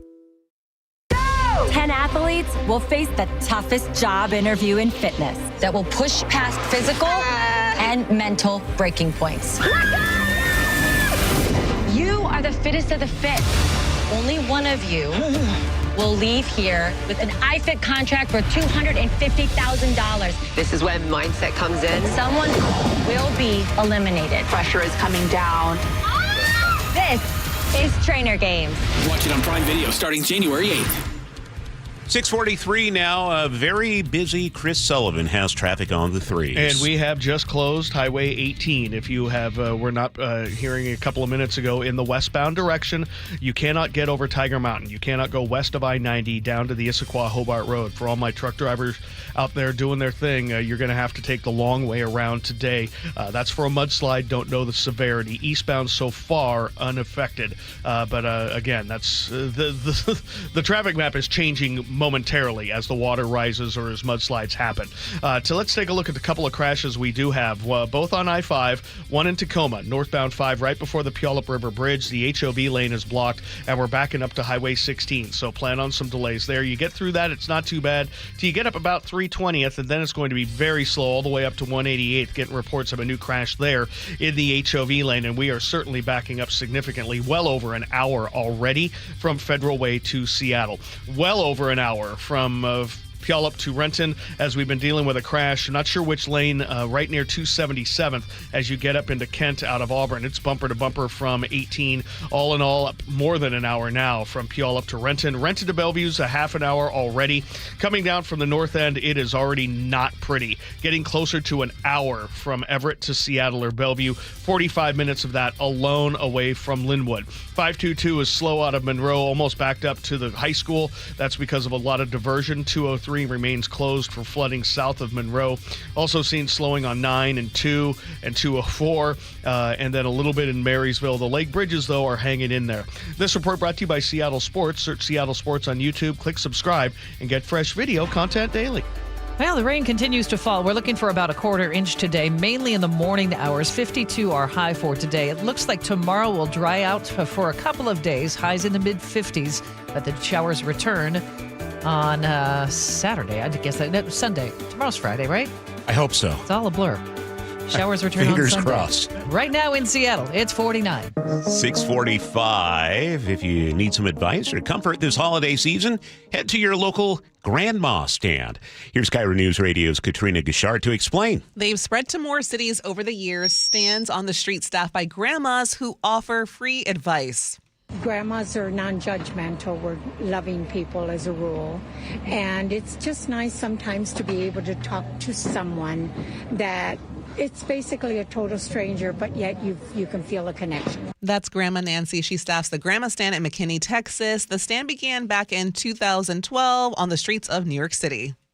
All right, Katrina, thank you for that. You are listening to Seattle's Morning News, and Luke Ducey has a Tech Talk coming up. A look at the increasing use of AI inside SeaTac Airport. That's next on KIRO News Radio. I saw her texting, coming up to a stop sign, and so I saw the accident coming, and she T-boned us. In the blink of an eye, Crystal's life changed when she suffered a severe spinal injury. The pain was something I had never experienced before in my neck. I got massage therapy. I saw a chiropractor. I was prescribed muscle relaxers so I could sleep. I got depressed. Nothing was relieving the pain. Drugs, sleepless nights, and depression. Sound familiar? I'm Dr. Mark Shelley, a chiropractic physician and board-certified functional neurologist. At Sound Pain Solutions, our treatments include high-dose laser combined with spinal decompression and other comprehensive therapies to rehabilitate damaged discs.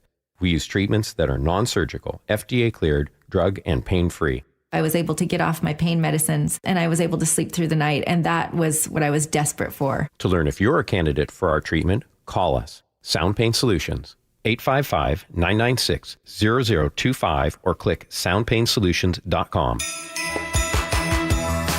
Comcast Business is celebrating the holidays by giving your business the $1,000 holiday bonus when you switch to a gig speed internet package. Just imagine the thousands of possibilities of a $1,000 prepaid card. Like possibility number 12, the new laptop for the office holiday hero. Or possibility number 108, smart speakers to deck those hallways. Or possibility number 192, new equipment for the new year. Or possibility number 555, Bluetooth holiday lights for office decor. Switch to Comcast Business, designed for 100% reliability with business internet and wireless connect, plus advanced cybersecurity, and now get the $1,000 holiday bonus. Comcast Business, powering possibilities. Ends 12/14/25. New customers only with 2-year agreement. Requires qualifying gig package. Other restrictions apply. I love the fact that Mike Novak sells more homes than anybody else. This guy works so hard. You know what's happening? People are selling their homes again. And if you don't have Mike Novak's name on that sign, well, you're wasting your time and your house is just going to be sitting on the market. Mike is so confident that he can sell your house quickly. And for more, you'll pay no commission if Mike Novak doesn't sell that home in 21 days. So go to meetthenovaks.com. I'll spell Novaks for you. Novaks. Meetthenovaks.com. Olympic Hot Tub has more ways than ever to achieve total wellness at home. Immerse yourself in a saltwater hot spring spa and let jets melt stress away. Enjoy a refreshing swim in an endless pool swim spa. Retreat to healing warmth and detox in a Tilo sauna. Then awaken mind and body with a cold plunge. You'll be saying, ah, in no time. Your path to wellness starts today at Olympic Hot Tub. Current specials with exciting savings at olympichottub.com. Better you, better life. Holiday shopping got you stressed? The Mariners have you covered. Grab a season ticket membership for the super fan in your life, and they can lock in the best seats and benefits like guaranteed postseason access. Or mix and match with single game tickets for everyone on your list, from opening day on March 26th to must-see matchups against the Yankees, Phillies, and more. This holiday season, make Mariners.com your one-stop shopping destination. Oh, he makes the catch! What a snag by Julio Rodriguez! Seattle's morning news. Hear it live, stream it online, watch the show, or catch the podcast anytime. Seattle's morning news, wherever you are. It's 6:49 in today's Tech Talk. The next time you fly in or out of SeaTac Airport, you might not know the airport's AI and machine learning platforms are watching you in order to help your flight make it to its gate on time without stopping. Even if your flight is still hours away from landing. Here's KIRO News Radio's Luke Ducey. I'm standing inside the ramp tower at SEA. Fishtail north on Whiskey of Beam Bravo 5 Alpha. Listening to controllers talk with pilots. While they also look at a screen dotted with little digital airplanes, each representing an incoming flight. Some of those little planes have a green tag attached to them. So if it's a green data tag to the right of that aircraft there, they are cleared to their gate. While Flight 618 is tagged in red. Because airline scheduling coordinator Samer Thierry explains, it's an aircraft that will be holding for a gate or does not have a cleared gate into the airport. In other words, Samer and the controllers already know Flight 618 is going to be delayed getting to its gate. even though it's not scheduled to land for another 3 hours. You could be as far south as Oregon or even a bit further south than that. And not only will the airport, but air traffic control, the TRACON, and other significant stakeholders of the airport will already know if you're going to have to hold or not based off of these AI predictions. Sammer and his colleagues are using AI and machine learning to predict delays and fix them before a plane lands at SEA.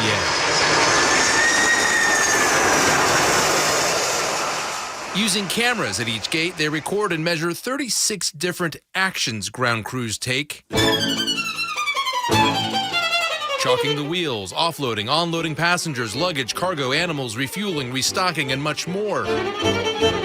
They can also track birds and vehicles and detect any debris on the runway. Then mix all of that new data with historical data and which airline they're talking about. And from there, aggregate when the aircraft will be off of the gate for the incoming aircraft. It really is mind-blowing stuff. However, most airports are jealous of what we have up here. They want to do it. Ed Appleberry, who's in charge of SEA's ramp controllers, tells me for SEA, they had no choice. We're trying to stay ahead of the traffic and congestion at Seattle. SEA ranks 12th busiest airport in the country and dead last among all medium and large hub airports. 53, yes, so you're going to be number 1 into 88. Or surface area. There's just not a lot of room for the number of planes. Back to Flight 618, it's on final approach to land, but another plane is still blocking its gate. Machine learning tools instantly predict the delay, giving ramp controllers and the airline time to act. The airline pulls back the skybridge and attaches a tug while waiting. Moments later, AI updates everyone. Delta 2878, Seattle ramp taxi straight ahead, depart Bravo 5. Clearing them to send Flight 618 in. By the time it arrives, the delayed plane is gone. Our motto is the safe, orderly, and expeditious flow of traffic. And with AI and machine learning, SEA is hitting those goals faster than ever before. It feels like every time we talk to an aircraft, we can do a little extra work, a little extra coordination, and find a way to be more efficient and save them 2 or 3 minutes of taxi time. That's what we like to do. What do you think, Sully? They let Luke into the control tower. This is something you don't get into normally, but they go to him. This is just me conjecturing. You're going to call it SEA, not SeaTac Airport, right? Exactly. They'll give you this access. I'll tell you what, SEA. I wouldn't have let him in there. But I do like his music this time. It was less scary. Yeah. Less ominous. Appreciate it. Okay, you can always check Luke's features out online, mynorthwest.com. Really cool and Thursdays, we have Tech Talk here on KIRO News Radio. And an update now on SR-18. We have now officially closed the eastbound direction as well over Tiger Mountain. So both directions of 18 are closed between the Issaquah Hobart Road and I-90. Big sorry for all our truck drivers out there that are slogging already, working their way around flooded roads. You're going to have to go the long way today, as well as all the rest of the folks that are just trying to get around. So no go over Tiger Mountain in either direction. We still are working with 2 crashes on northbound I-5. The first one in Tacoma is causing a pretty sizable backup from before the Car Museum, past the Dome, up to the Puyallup River Bridge. HOV lane remains blocked there. Still working with a crash in the HOV lane near 188th on northbound 5 as you get up past the Kent Des Moines Road. Hour and 10 minutes already from Federal Way to Seattle. It's about a 15-minute delay. Valley Freeway crawling up past a crash near 272nd. Give yourself an hour and 10 minutes from Puyallup to Renton. That's plus 20. Renton to Bellevue is about a half an hour drive. Coming down from the north end, we are an hour from Everett to Seattle or Bellevue. Not moving very well away from Linwood. So it is ugly out there. This report brought to you by Superior Linen Service. You never get a second chance to make a first impression. Superior Linen Service, help your company look good with logoed apparel, uniforms, and more. SUPlinen.com. Well, the rain continues today. The rivers continue to rise. 52 are high. It looks like starting tomorrow we'll get a break for a couple of days. Right now it's 49 in Seattle. We continue our team coverage of the flooding catastrophe, some call it, here in Western Washington, coming up on Seattle's Morning News. This is the story of the one. As an HVAC technician, he and his digital multimeter are in high demand. So when a noisy office HVAC turns out to be a failing blower motor, he doesn't break a sweat. With Grainger's easy-to-use website and product information, he selects the product he needs to keep everything humming right along. Call 1-800-GRAINGER, click Grainger.com, or just stop by. Grainger, for the ones who get it done. CVS Health supports people in the moments that matter, from picking up a prescription to connecting care. With nearly 5 million daily interactions and serving 185 million consumers and 1.5 million healthcare professionals, CVS Health holds a trusted place in healthcare. By simplifying care and improving health, we're helping people get the care they need. Learn more at cvshealth.com/Investor Day. KIRO FM and HD1, Tacoma, Seattle. You're listening to Leaf Filter Radio, and the guru of gutter protection himself, Chris Coonahan, is here to take your most pressing leaf-related questions. Hey, everybody, Chris here. I understand we have Ron on the line. Ron, where are you calling from? Uh-oh. Ron, are you calling from a ladder? Well, I was. I wanted to ask Chris what I need to do to get my gutters ready to have Leaf Filter installed. Oh, Ron, you don't have to do anything. A Leaf Filter Trusted Pro will come out and clean out your gutters, realign and seal your gutters, and install Leaf Filter, America's #1 gutter protection system. So I didn't need to get on this ladder? Ron, Leaf Filter Trusted Pros are in your neighborhood and ready to help. Just visit leaffilter.com/deal to schedule your free gutter inspection and get up to 30% off. Thank goodness. What was that site? To get this special radio offer, go to leaffilter.com/deal for your free gutter inspection today and get up to 30% off. That's leaffilter.com/deal for up to 30% off. leaffilter.com/deal. See representative for warranty details. AAA asked me if I would change my name from Sir Mix-a-Lot to Sir Mix-a-Lot. I said, why would I do that? They said, you're more than just a rapper. You're a car collector. You're a businessman. You're an inventor. Just like AAA is more than just towing. They have awesome travel advisors and insurance agents. And they got 3 A's in their name. Maybe I should change my name. Give me 3 A's. Mix, A, mix, A. When I say mix, give me 3 A's. Mix, A. Guys, leave weight gain, low T, and ED in 2025. For a limited time, Revive Men's Health Washington is offering free full diagnostic panels, a $400 value. It checks testosterone, blood sugar, cholesterol, kidney, liver, thyroid, and heart health. Plus, qualified patients get up to 25% off select treatments now through year end. Call 206-529-1111. That's 206-529-1111. Or visit ReviveMen'sHealth.com today.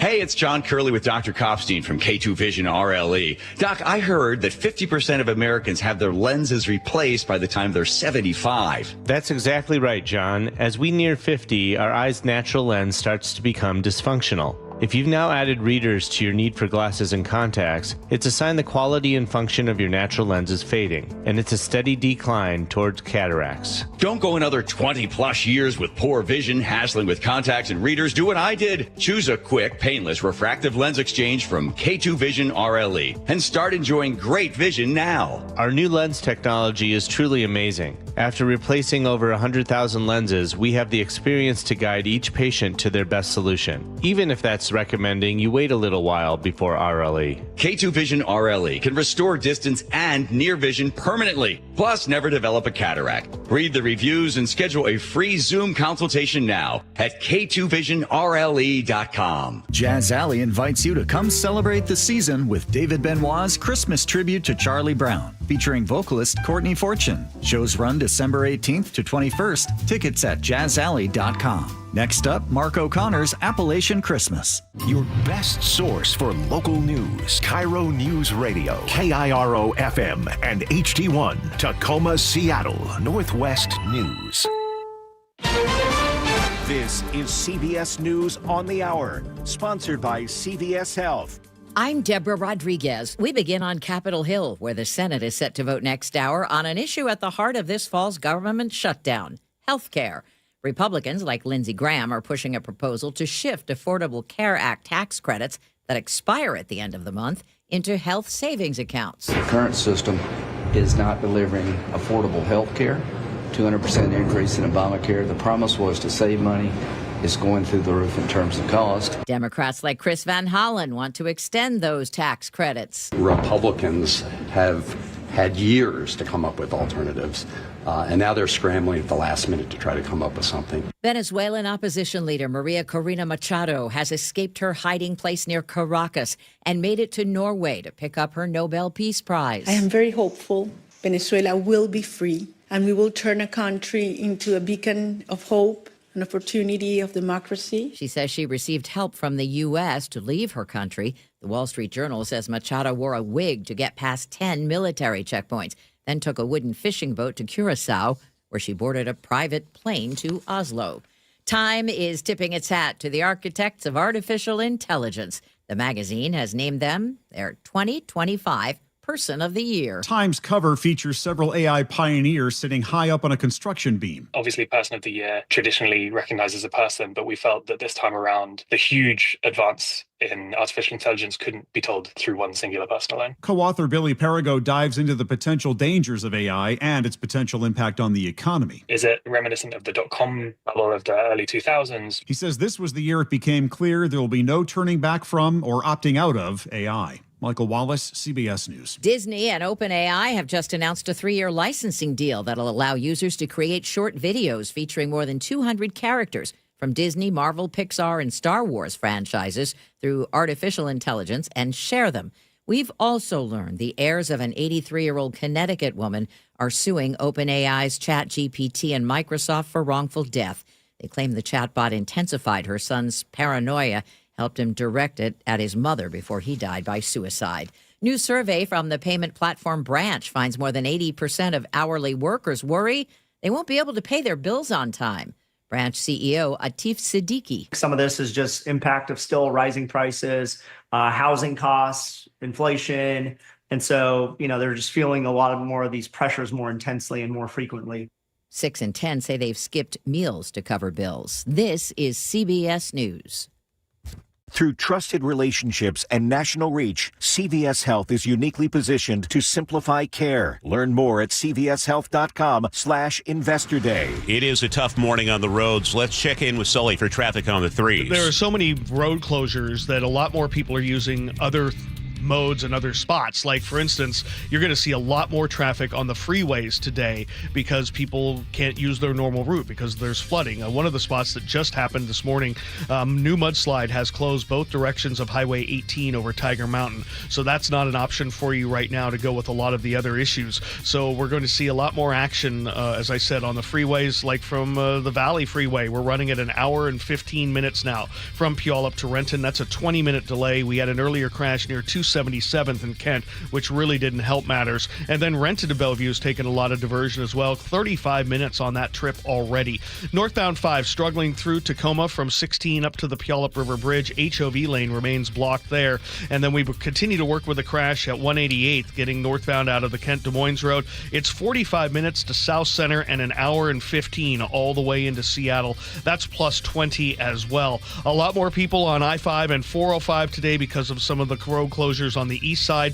Give yourself an hour and 10 minutes already from Everett to Seattle or Bellevue. 204. Trestle also caught up in this, as is 522, backed up into Monroe now because of the closure of 203. So we are in a very difficult drive. KIRO News Radio real-time traffic. I'm Chris Sullivan. Now, the latest from KIRO News Radio and MyNorthwest.com. Live from East Lake Avenue. You're listening to Charlie Harger and Manda Factor, Seattle's morning news. 7:04, we wake up this morning with more than 100,000 people in western Washington under evacuation orders, with all of Washington declared a state of emergency. Rivers are surging. The damage, they say, may be catastrophic in places. And Luke Ducey is live with us in Mount Vernon this morning, where the mayor warns of a potentially worst-case scenario. Luke? Yeah, it's coming, right? I mean, it's coming, but it doesn't feel like it. I'm right here on Highway 536 in the floodplain, which is basically the area was west of Mount Vernon and north of the Skagit River, basically anywhere near the Skagit River. Doesn't feel right because it's not raining. It's not freezing cold. I mean, it's the Skagit River is 200 feet that way, or I'm looking across the highway there, and it's dark out. I can't see it, but it doesn't. In 24 hours, it's just hard to believe that this could be underwater here. I could be standing in water. I mean, in town in Mount Vernon, I was driving through there earlier this morning. The Skagit River is already lapping up against the concrete flood wall there. And then you come down this way where I am right here, which is really kind of down in elevation a little bit. Every business is ready. They have sandbags against their doors. The last time this whole area was evacuated was back in 1990. And I talked with Doug here. I'm at a gas station, hold up, and just meeting people, talking with them, getting their stories. He tells me the last time in 1990, the sheriff's department went door to door, so he is going to stick it out for now, staying in his house until they knock on his door this time. I'll probably leave today. My wife's already left, so I'm just kind of hanging tough for another day. I've moved all my lawnmowers and motorcycles, and we've elevated everything in the house, and we did that in 1992, but we're hopefully we won't need it. Yeah, and his neighbor Joe tells me, he has been sandbagging the last couple days with his neighbors. It's been a real community effort, a team effort, and it's really, he says, brought the community together. They care about each other. We care about each other's and our families. So people were volunteering. People that live on high ground were down there filling sandbags and helping people. Now, there's an evacuation also underway and under order right now in Concrete and Cedar Woolley. Concrete, about a half an hour drive from here. Doug was telling me, usually if levels are extreme in Concrete right now, which they are, that means about 24 hours later, they're going to be extreme down here in this area of Mount Vernon. So really, we're just waiting, we're watching, we're talking to people who live here. This is a time to share their stories and what they're going through. But again, hard to imagine in 24 hours, we could be where I'm standing right now, underwater. Back to you. And water rescues have begun in spots across the state.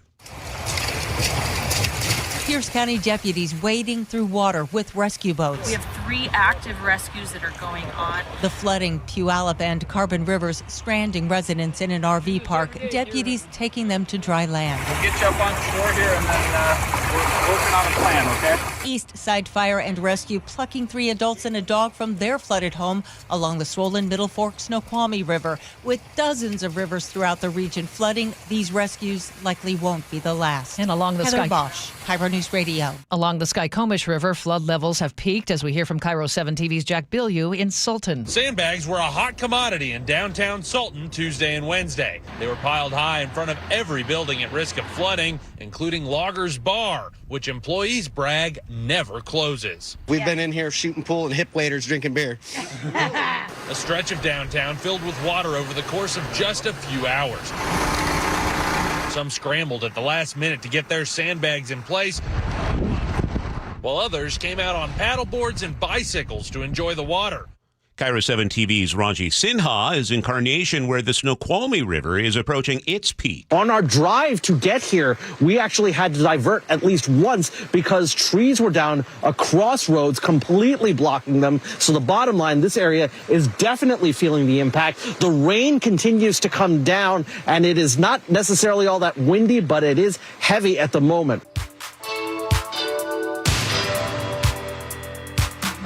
Keeping you informed since 1974. This is the city's longest-running radio news show. Seattle's Morning News on KIRO News Radio. Well, good morning. It is Thursday, December 11th. That is exactly what we needed to hear. A little pick-me-up. Little ABC for you this morning? Haven't heard that in a long time. Thank you. Hi, Charlie. Good morning.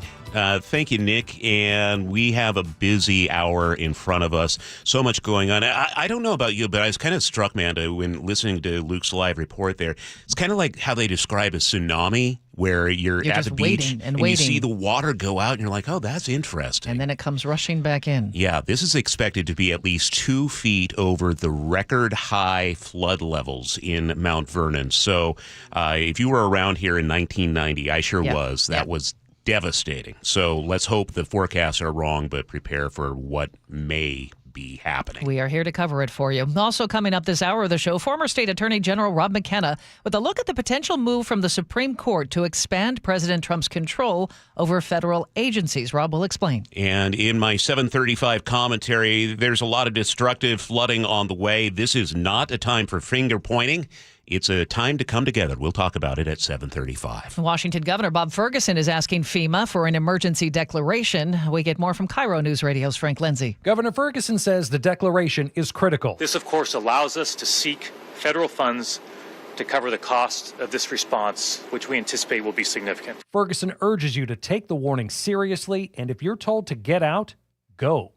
Frank Lindsay, KIRO News Radio. The American Red Cross has opened several shelters across Western Washington. Here's KIRO 7 TV's Lindsay Sheldon. That includes the Evergreen State Fairgrounds in Monroe, St. John's Lutheran Church in Chehalis, New Community Church in Maple Valley, and Meridian Habitat Park and Community Center in Puyallup. The Red Cross is offering warm meals and support for people forced out of their homes by all of this flooding. I checked the National Weather Service's website this morning. Washington has soaked up nearly 5 trillion gallons of rain in a week. Oh, my goodness. This storm is evolving by the minute as those river levels rise and evacuation orders expand. Keep it tuned here. Stick with KIRO News Radio and mynorthwest.com for continuing coverage throughout the day. Seattle's next mayor is keeping the city's top cop. Mayor-elect Katie Wilson says Police Chief Sean Barnes will stay on the job along with other public safety leaders, including Fire Chief Harold Scoggins. Wilson calls public safety a shared responsibility and says her vision focuses on professionalism, integrity, and community partnership. Barnes says he's honored to continue and will prioritize crime prevention, community engagement, and recruiting qualified officers. Seattle Police Officers Guild President Mike Solon told the Jason Ranch Show on Seattle Red 770 AM. Before Wilson's announcements, the bottom line is they have to work with whomever the mayor picks to be chief. That position, meaning the police chief, is an extremely political position. And you work for the mayor. And that's where the appointed process, I think, falls short. The Downtown Seattle Association praises the move to keep Barnes, saying under his leadership, violent crime in the downtown core has gone down. Okay, it's time for weather, brought to us by State Roofing and Exteriors. And KIRO 7 meteorologist Nick Allard is here. Nick, this is continuing to be an unfolding disaster. Really, without a doubt. And, you know, I was also here in 1990, and I was forecasting in 06, 07 when the same kind of things happened, and the rainfall totals are just unreal. I mean, Chehalis, Centralia saw over 10 inches. Olympia had like 6. Enumclaw had over 6. You know, I saw some spots in the Olympic National Park had almost 17 inches of rain in a 5-day total. And it's just continuing. You have rain out there now. It's not as heavy as it was, but it's still pretty darn heavy, like for Stampede Pass, for Seattle, for Everett, for Tacoma. This rain will taper off to showers later today. It is the end of the atmospheric river today, so getting lighter as the day goes on, then decreasing tonight and into tomorrow. And honestly, tomorrow and Saturday do look more dry than wet. In fact, Saturday we'll even have some sunshine, so just a couple of lingering showers for tomorrow. Probably a total today of about 1 to 2 more inches for the mountains and about 3/4 of an inch or so for the lowlands, maybe give or take about 1/4 of an inch, because a few places may have a little less, like 1/2 inch, but it's still going to be an impressively wet day, just not as heavy as it has been. And a handful of rivers have crested. Some are cresting as we speak. Some will crest this morning and some will crest tomorrow. And then most of these are going to fall down right away, but it still takes time before, if you're so high up in major or record territory, to get below flood stage. So some are going to hang out through tomorrow or even into early Saturday. So the impacts are huge. It's just good that we get some drier weather tomorrow, drier weather Saturday, some showers Sunday. Unfortunately, there might be another shorter-lived atmospheric river to start next week on Monday. But I think by Tuesday, Wednesday, especially Wednesday, snow levels will come down. So then I think we're more talking about snow in the passes and not as much rain in the lowlands. But we don't need any more rain right now because the landslide risk is insane with 18, 90, and Stevens Pass. This is historic. I know you mentioned last hour some people were just saying, yeah, it was just a rainy day. Well, yeah, if you don't live near a river, you might not notice it. But boy, if you do, the impacts are huge. You are absolutely right, Nick. Right now in Seattle, rain is coming down. It's 49. Lots to talk about when it comes to the drive this morning. Chris Sullivan has our traffic every 10 minutes. And our biggest freeway to close this morning, or highway, is SR 18 over Tiger Mountain. They closed it for a mudslide early this morning, so you cannot go between I-90 and the Issaquah-Hobart Road in either direction. Waiting to get some eyes on that at first light to see exactly what we're dealing with. But either way, that's a no-go at this point. You add that and then all the other closures from all the other highways along the east side, and a lot more people on the freeways today, and we've had some crashes too. We're going to take a look at northbound 167 heading heavy in Pacific and bumper to bumper out of Auburn. There are reports of a crash near Emerald Downs, and we've been working on one near 277th. It's an hour and 15 minutes from Puyallup to Renton. That's a 20-minute delay. And then 40 minutes Renton to Bellevue. Hour and a half almost now from from Federal Way to Seattle, with close to an hour up through South Center. Reported crash near north of 320th, and then one we've been working near 188. Makes it just a terrible drive for you guys. 509 northbound, heavy through the Burien area all the way up to the 1st Avenue South Bridge. Out of the north end, we're looking at an hour drive just from Linwood to get from Linwood down to Seattle or Bellevue. 522 is very slow today. A lot of diversion coming out of Monroe. Just got a call for a text from Shannon saying they've now closed the other bridge out of Duval. Not only was 124th at the south end out of Novelty closed, but it looks like they just closed the Woodinville-Duval Road one at the top end of Duval as well. Is that the only way out of the? So it's an island now. Technically, you could still kind of get in. Well, not really, because they've closed 203 out of Monroe, and we've also got some closures on 202. So pretty much, yeah. Unfortunately, if you're in Duval, it's not going to be pretty. You're going to be stuck. KIRO News Radio real-time traffic. I'm Chris Sullivan. 7:16 now. Won't turn back the clock, but a new study suggests dark chocolate could slow the aging process. Here's Katrina with the story. Researchers from King's College London say people with higher levels of theobromine, a chemical found in dark chocolate, in their blood have a biological age that's lower than their actual age. Cover it with chocolate and a miracle to the candy man. But they note this is an association, not proof of causation, so they don't suggest we all start gorging massive amounts of dark chocolate, not yet at least. But since theobromine has been linked to lower risk of heart disease, maybe their research could be fruitful. That's it. Dark chocolate for breakfast every day. Thank you, Katrina. It's 7:17. For more than 50 years, the voice Seattle trusts. This is Seattle's Morning News on KIRO News Radio. Well, this week, the Supreme Court gave indication it will expand presidential control over independent federal agencies, a move that would add even more executive power for President Trump. Let's bring in former State Attorney General Rob McKenna once again. Good morning, Rob. Let's start with what the Supreme Court has actually said. Well, what they've said in the past is that when Congress creates an independent agency that only allows the removal of its commissioners or director for cause, the president cannot remove those people without cause. They cannot remove them simply because he wants different people in those positions for a different political agenda. And this fight dates back to the mid-1930s when FDR removed a member of the Federal Trade Commission who then sued. The Supreme Court said, the president did not have the power to remove this FTC commissioner.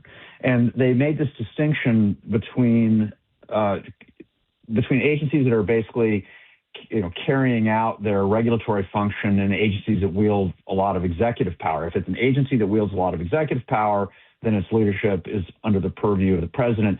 But the Supreme Court held that Congress was allowed to create these independent agencies like the FTC, like the National Labor Relations Board. There are about 24 of them today. But that whole approach is being called into question now in this case involving Rebecca Slaughter, a former FTC commissioner who Trump actually appointed. She's a Democrat, but she's one of the Democrats appointed by Trump in his first term. Biden reappointed her, and then Trump he did. He fired her. So this is what the case is about this week. Maybe I'm just a bit unthinking right now. Maybe it's early, but when I went to school in like 5th, 6th grade, I think my teachers taught me that there was the executive branch, the legislative branch, and the judicial branch of government, and those were the three that were in charge. There has to be somebody in charge of these guys. They have to report to someone, these agencies, right, Rob? Well, that's the argument. You just put your finger on it, Justice Harger. So, what the administration is arguing is that these independent agencies infringe on executive power, that it's a violation of the principle of separation of powers between the three branches, just as you were starting to suggest. And the other side of it argues, no, Congress has legislative power to create these agencies legislatively, and as long as they're not acting as executive agencies, that Congress has the authority to do that. And the it's a slippery slope that the proponents of Ms. Slaughter are bringing up is that, well, if Trump can remove her, then President Trump could also remove a governor of the Federal Reserve, could remove people at the tax court, et cetera. So I think what we're going to see here is two things. One, it's pretty obvious that a majority of the court is going to allow President Trump's decision to fire Ms. Slaughter to stand. Commissioner Slaughter's removal is going to be upheld. But I think that will not extend to his power to remove Federal Reserve members. I don't think that's going to happen. I think this will be a relatively narrow ruling, but it'll still be an important step forward. One of the reasons I think they're going to do this, by the way, is that when Congress creates these independent agencies, they are also delegating a certain amount of legislative power. We live in the age of the administrative state, and these agencies have tremendous power through their rulemaking processes and their enforcement powers. And I think there's some justices like Justice Gorsuch who want to rein that back in. Talking with former State Attorney General Rob McKenna, how long do you think we'll have to wait for a decision on this case? The thing I love about the United States Supreme Court is that you almost always get your ruling by the end of June. So they just heard this case this week. We'll get a ruling by the end of June. I'm very confident. What do you think the confirmation hearings would be like for me if I were nominated as a Supreme Court justice, Rob? Would they be difficult? They would be highly entertaining, Charlie. Highly entertaining. I think we could be looking at record ratings. Okay. I will bring the fun. Okay. Former State Attorney General Rob McKenna, who joins us every Thursday on Seattle's Morning News. Thank you, Rob. Thanks, guys. Thanks. Take care. Don't get any crazy ideas, okay? I was going to say, is that the first time Charlie has ever been described as highly entertaining? Perhaps. Just ask my kids have never said that. So I'm not referring to you as your honor. Yeah. By the way, going forward, that's not going to happen. All right. Just call me the judge. No. It's 7:22. Not happening. We have a mess on the roads this morning because of all the rain. Sully, give us your traffic. Yeah, it's pretty ugly. The first things first, just realize that if you're in an area that's not flooded and you take the freeway and you're like, well, what's the big deal? Well, you're going to have a lot more company on the freeway because people who would normally use some of the smaller highways, which are closed for flooding, are now going to find their way to the freeway. That's why our roads are a lot heavier than you might expect. For instance, that's why we are bumper to bumper out of Linwood with an hour drive already from Linwood to Seattle or Linwood to Bellevue with an hour and 20, because a lot of those side roads through Duval, Monroe, Fall City, all of those places, they're closed, right, because of the flooding. So they're finding their way over to 405. That's why it's 40 minutes from Renton to Bellevue. That's why you're finding a lot more people on the Valley Freeway, and that's why we've had a couple of crashes along the Valley Freeway, just more people. Out of Auburn, it's going to take you 35 minutes to get to Renton and an hour and 15 all the way out of Puyallup. A lot more people are going to be on the Maple Valley Highway north of 18 because both directions of SR 18 are closed over Tiger Mountain between 990 and the Issy Hobart Road. And we also have a crash, unfortunately, on eastbound 18 trying to get to the Issaquah Hobart Road. So that's why you're backed up there. I-5 northbound, we're struggling through Nisqually. That's just volume and weather. But through Tacoma, we've been dealing with a crash at the Puyallup River Bridge, which has cleared, but we're still dealing with backups that begin at Highway 16, go through the area. Also a crash northbound I-5 at 188th, blocking the HOV lane. Has us bumper to bumper from 320th. It's going to take you about 50 minutes just to get from Federal Way to South Center, and an hour and a half, maybe more, all the way to Federal Way. And that's ugly. Across the lake, we're doing okay. So just hang in there. And also, just a reminder, I haven't mentioned these in a little bit. SR2 closed at Index over Lake Stevens, up into Stevens Pass. I-90 eastbound closed in North Bend. And 202 at Falls City, 203 Duval. It's not pretty out there, and even if you're on the freeway, you're going to feel the impact of this. This report brought to you by the Harnish Auto family. 6 dealerships, 1 family. It's the Harnish Auto Family year-end super sale. Wrap up the year with huge savings. HarnishAutoFamily.com. Rain continues this morning, heavy at times. We start to dry out, but the rivers will continue to rise. We expect a high of 52 today. Tomorrow it'll be 55. Saturday it looks dry, 54, but then rain makes a comeback on Sunday. Nick Allard saying an atmospheric river again on Monday.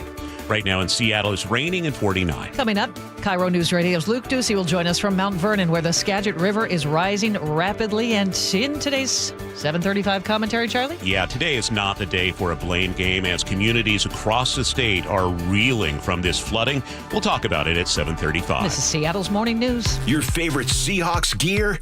Check. Face paint? Check. The Mike McDonald preview on KIRO News Radio? Check. We want to win the game.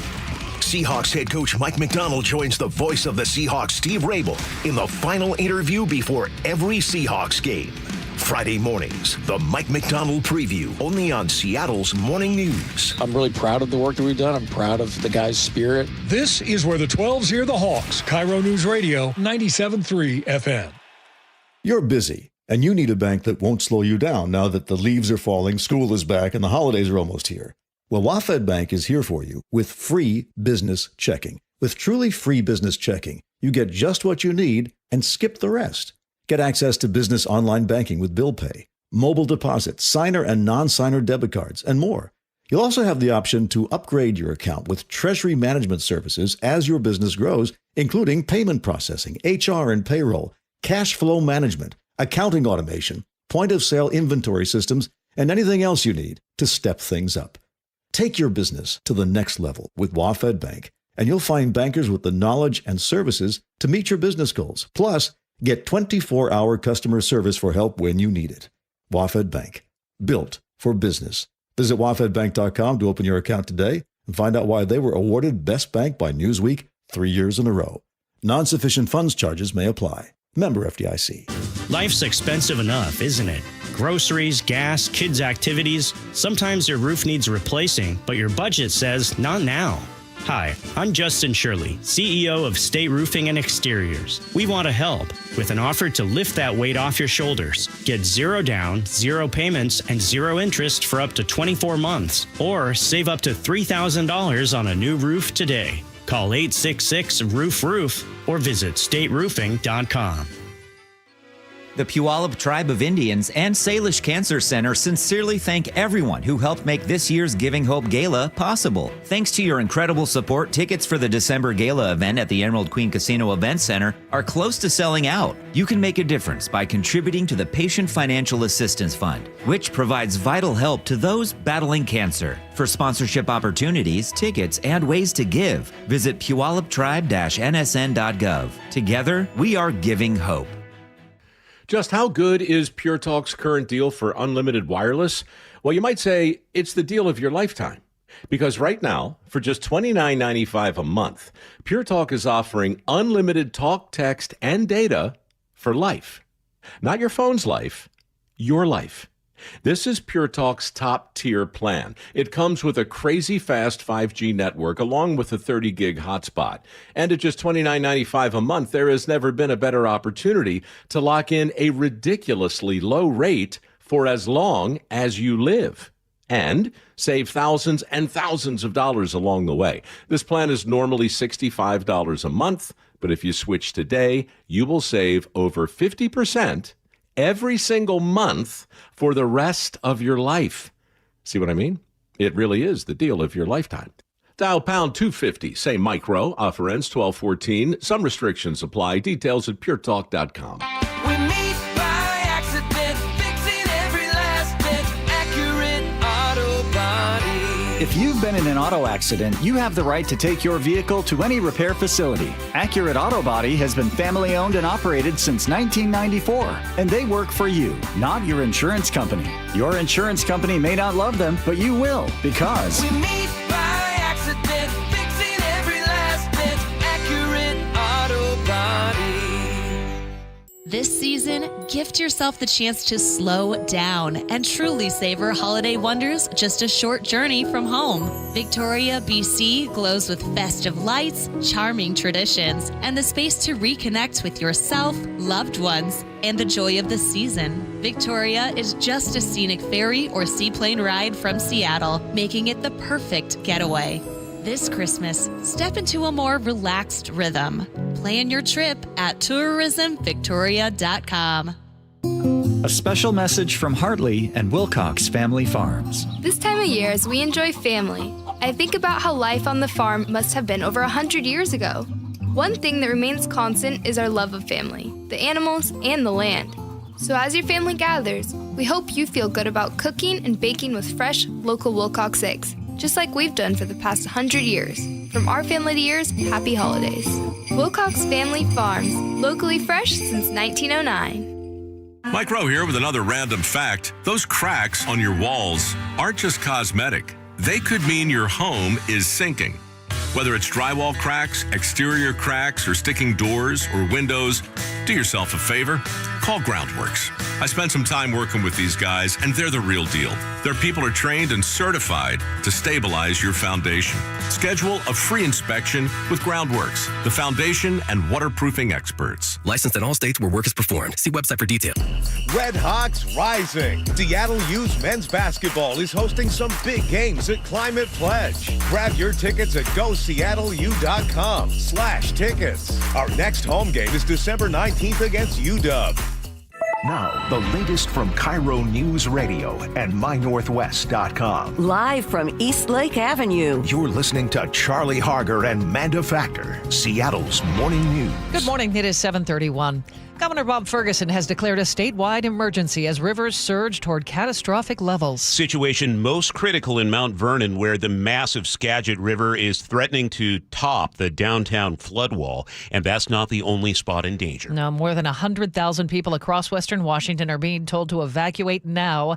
Let's head to Luke Ducey. He is in Mount Vernon, where the mayor warns of a potentially worst-case scenario. Luke? Yeah, good morning, everyone. I have moved from my last location, which was along Highway 536 in the floodplain, though. I'm in the floodplain, which basically is anything around the Skagit River, but it's everything west of the town of Mount Vernon and everything north of the Skagit River. That's where the evacuation order is in place right now. There are also evacuation orders in place for Concrete, which is about a 40-minute drive from here to the east, and Cedro Woolley, telling people you got to go because it's going to get really bad, and it's going to get bad quickly, which is kind of surreal because, I'm about 200 feet away from the Skagit River and the dike that's holding it in place right now. And, it's not raining. The sun's coming up. Of course, there wouldn't be any sign that there would be flooding, but it's hard to imagine that we could be underwater in less than 24 hours here in town in Mount Vernon. I drove through there. The Skagit River is already lapping up against the concrete flood wall there. This all and then when you come down through this floodplain area, I've seen sandbags on every single business. If you're watching on the YouTube feed, you might be looking at least one local restaurant that's very popular called The Net. They've actually put sandbags around the entire restaurant, not taking any chances. The last time this whole area was evacuated was way back in 1990. Andrew, who lives right here where I'm standing, actually, I'm looking at his house on Avon Allen Road. That's where the dike is, too. Well, he's already evacuated his family, but he is, when I caught up with him, he was just locking up and leaving. We went up to Pleasant Ridge where my mom and dad have a house. And so, that's all and then we took all our equipment and set it up and took all our vehicles over and, anything that's expensive or valuable, you put up and you hope for the best. And I don't know if you can do much else, really. I have a couple animals. We had to take them to my parents' house, and they're cats, and my parents have dogs, so it's just eye-rolly. But at least they have a big enough house that everybody gets their own room, basically. Yeah, and hopefully the cats and dogs get along okay. But, very calm voice. Did you notice that? That spoken by someone who has lived here all of his life. He tells me, and so many other people have told me actually as well, it all comes down to the dike in this area. If that dike holds and water laps over it, okay, that's one thing. But if it breaks, then we're all going to be underwater. Everything's going to be underwater here in this plain flooded area. But they're extremely confident that it's going to be okay, that it's not going to break, it's going to stay intact. But we're waiting and watching. Hard to imagine 24 hours from now, again, we could be underwater. Back to you. Luke, thank you. Time to check traffic now with Chris Sullivan at the traffic desk. Well, we've added another new crash on the board. I want to thank my drivers for cluing me into this one. This is on northbound 167 right before we get to SR 18. We have the two right lanes blocked. One of my drivers says this car's kind of underneath a semi here. Either way, this is a nasty, nasty drive out of Auburn all the way up past another crash we had at 277th. Probably close to an hour and a half to make the drive from Puyallup to Renton. It's at least 50 minutes out of Auburn, so it is just ugly there. Plan on big-time delays. We're also seeing a lot of people sticking with 167 because 18 is closed over Tiger Mountain. You cannot go from the Issaquah-Hobart Road to I-90 in either direction, and there's also a crash on eastbound 18 right as you get up to the Issaquah-Hobart Road, so pretty ugly there in a big way. Northbound I-5 getting better into Tacoma. The crash near the Puyallup River Bridge cleared. So did the one we have in the CD lanes. Weird bumper to bumper there, but getting better. We've been working with a crash on northbound I-5 near 188th as you work your way up past the South Center or into South Center. We got 50 minutes just into South Center and an hour and a half all the way. It is just not a good day to be on the roads. Now, the Lake Bridges, you get a gold star. Right now, you're doing okay. Coming down from the north end, hour drives from Linwood down to Bellevue or to the Seattle area. Westbound 2, bumper to bumper, trying to get from 9 down to the Trestle. Same with 204. That's a lot of people who would use other roads are now there. 522, bumper to bumper from before the high school in Monroe. Again, that's a lot of people who would normally be on 203 or 202. Those are all closed. So hang in there, guys. It is an ugly day. KIRO News Radio Real-Time Traffic. I'm Chris Sullivan. Our forecast, the rain continues mainly for the morning hours. We'll taper off to showers for the afternoon. We're looking up to a quarter inch of rain for today. 52 the high, and then tomorrow we're going to start to dry out. The rivers will slowly fall starting tomorrow. 55 tomorrow, a dry day on Saturday, maybe even a few peaks of sunshine, but back to showers on Sunday. It's 49 in Seattle right now. Hear it live, stream it online, watch the show, or catch the podcast anytime. Seattle's morning news, wherever you are. And it's time for the 735 commentary. Over 100,000 people within the sound of my voice woke up this morning under evacuation orders. At least some homes and businesses across western Washington are about to be destroyed. The Skagit River is surging toward record levels. The Snohomish, the Stillaguamish, the Puyallup rivers all crest within the next 24 hours. This is as serious as it gets. Governor Ferguson declared a statewide emergency yesterday. He has activated 300 National Guard members for water rescues. His message was direct. If you receive an evacuation order, please follow that order. This is critical for your safety. And you know what I'm seeing online? People attacking him viciously. Comments about how Ferguson should have spent money on levies instead of illegal immigrants, how this is just an excuse to raise taxes, calling him names, saying he's failing when it matters. I haven't always agreed with Governor Ferguson. I haven't always agreed with any politician for that matter. There will be plenty of time to debate spending priorities, tax policy, immigration, all of it. We can argue about what should have been done differently to prepare for this. But that time is not today. Today, thousands of people are packing what they can carry and leaving their homes. First responders are going door to door in flood zones. The National Guard is staging boats for rescues. Emergency managers are trying to coordinate shelters for families and their pets and their livestock. Right now, at this moment, we need to be focused on saving lives and minimizing damage. That means listening to evacuation orders, means checking on your neighbors, means supporting the people trying to manage this crisis, whether you voted for them or not. I've covered floods and natural disasters many times over the years as a field reporter. I've seen communities come together when everything around them is falling apart. And I can tell you this. The floodwaters don't care who's a Democrat and who's a Republican. The rivers don't care which yard sign you had out last November. When your neighbor's house is underwater, when someone needs help evacuating, when first responders are pulling people off rooftops, none of that political stuff matters. What matters is whether we keep each other or help each other, or whether we keep bickering while people suffer. The Skagit is expected to hit 41 feet, which is 5 feet above the record from 1990. Snohomish heading for 33 feet. Levees will overtop. Roads are closed. This is catastrophic flooding happening in real time. You can disagree or agree with Ferguson on politics, but right now, he's doing what governors do during disasters. And the people executing his response, the emergency managers, the Guard, the first responders, they're not thinking about politics. They're thinking about saving lives. Right now, if you are in an evacuation zone, get out. If you know someone who needs help, help them. If you are safe, check on those who might not be. Save your anger for another day. Today, we need to come together. Lives depend on it. And that's a commentary for December 12, 2025. You can always weigh in. Shoot us a note on the text line, 888-973-5476.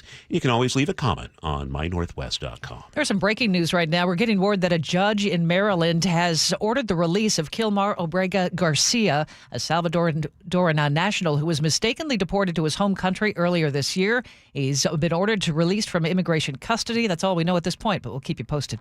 740, Sully, what's coming up in traffic? Well, we got another new crash to tell you about. This one sounds really, really ugly. Semi on top of a car on northbound 167 near SR 18 in Auburn. We'll break it down for you next. Jason Rance here with our local tax expert and advocate Greg Nunn from None Better Tax Resolution. When it comes to the technology that the IRS is using, they're updating systems that haven't been updated in decades. And while that might sound great for them, it's usually bad for the taxpayer who owes. It is, and their systems, unfortunately, they're just legacy systems. If you try to make an inquiry on some things, it's like you got to know how to use programming language to find it. But they are working on updating that system, and I hope that really they do, because they'll serve us better, the taxpayer better, and get things done quicker. The other thing they're doing is AI, just like every organization. So they're already using it to some extent to put in profile of certain things that they want to look for in a taxpayer and find those people and go after them or see what's going on, why they're not getting their money. If you're having trouble with the IRS, call Greg Nunn, None Better Tax Resolution, 425-947-1967, or Google NUNN, None Better Tax Resolution. The holidays mean more travel, more shopping, more time online, and more personal info in more places that could expose you more to identity theft. But LifeLock monitors millions of data points per second. If your identity is stolen, our US-based restoration specialists will fix it, guaranteed, or your money back. Don't face drained accounts, fraudulent loans, or financial losses alone. Get more holiday fun and less holiday worry with LifeLock. Save up to 40% your first year with promo code NEWS. Visit lifelock.com. Terms apply. 10 athletes will face the toughest job interview in fitness that will push past physical and mental breaking points. You are the fittest of the fit. Only one of you will leave here with an iFit contract for $250,000. This is when mindset comes in. Someone will be eliminated. Pressure is coming down. This is Trainer Games. Watch it on Prime Video starting January 8th. Your local credit union, WSECU, believes in making a difference. That's why they're recognizing Washington's community champions, everyday people who strengthen the fabric of our communities. Steve Rabel here with WSECU board member Marcus Glasper, and it's time to announce our next community champion. Our community champion this week is Crystal Ortega. Crystal rescues surplus food from across Spokane County, driving hundreds of miles each week to collect and deliver to food banks. Crystal, thank you for helping keep people well fed in your community. 7:43 now. We check traffic on the threes with Chris Sullivan. And we've got a really, really scary and nasty situation going on northbound 167 right at Highway 18. My drivers have sent me some video of this. It's a car and a semi caught up in it, and the semi is kind of on top of the car at this point. It looks very, very dangerous and scary at this point. And we're bumper to bumper now from just outside the Pacific construction zone all the way up through Kent. Give yourself an hour and a half to make the drive from Puyallup to Renton. That is about a 30-minute delay at this particular moment. Don't worry, that's not from the crash. That's just some accidental sound there. Don't get too nervous. And then from Renton to Bellevue, we've got about a 45-minute trip there. Remember, you can't get across 18 between Tiger Mountain and 990. We're closed over Tiger Mountain for a mudslide, hoping for First Light to get a little bit better eyes on that. Because of that, a lot more people are on the Valley Valley Freeway and on the Maple Valley Highway as well. Just heard from our friend Trucker Ron. Let me know that they're trying to hook up this car that's in the ditch on northbound I-5 as you work your way past 188th, bumper to bumper from 320th. It's an hour and a half plus to go from Federal Way to Seattle.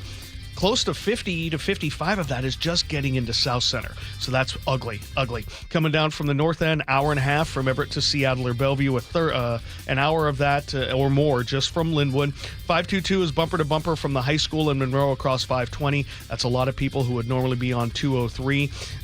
Westbound on 2 is bumper to bumper down towards the Trestle. Again, that's a lot of people who might have used other routes to get out of Monroe are now working their way over to I-5. The Lake Bridges, though, are still hanging in there, so be careful. And again, there's still plenty of flooded roads. I just don't have time to mention them all. KIRO News Radio real-time traffic. I'm Chris Sullivan. Well, the rain continues to fall. The rivers are rising. We're looking for about a quarter inch of rain today, but it should taper off to showers by afternoon. 52 are high. How about a couple of dry days? Tomorrow will dry out a little bit, maybe even see a little bit of sunshine on Saturday, highs in the mid-50s, but the showers return on Sunday.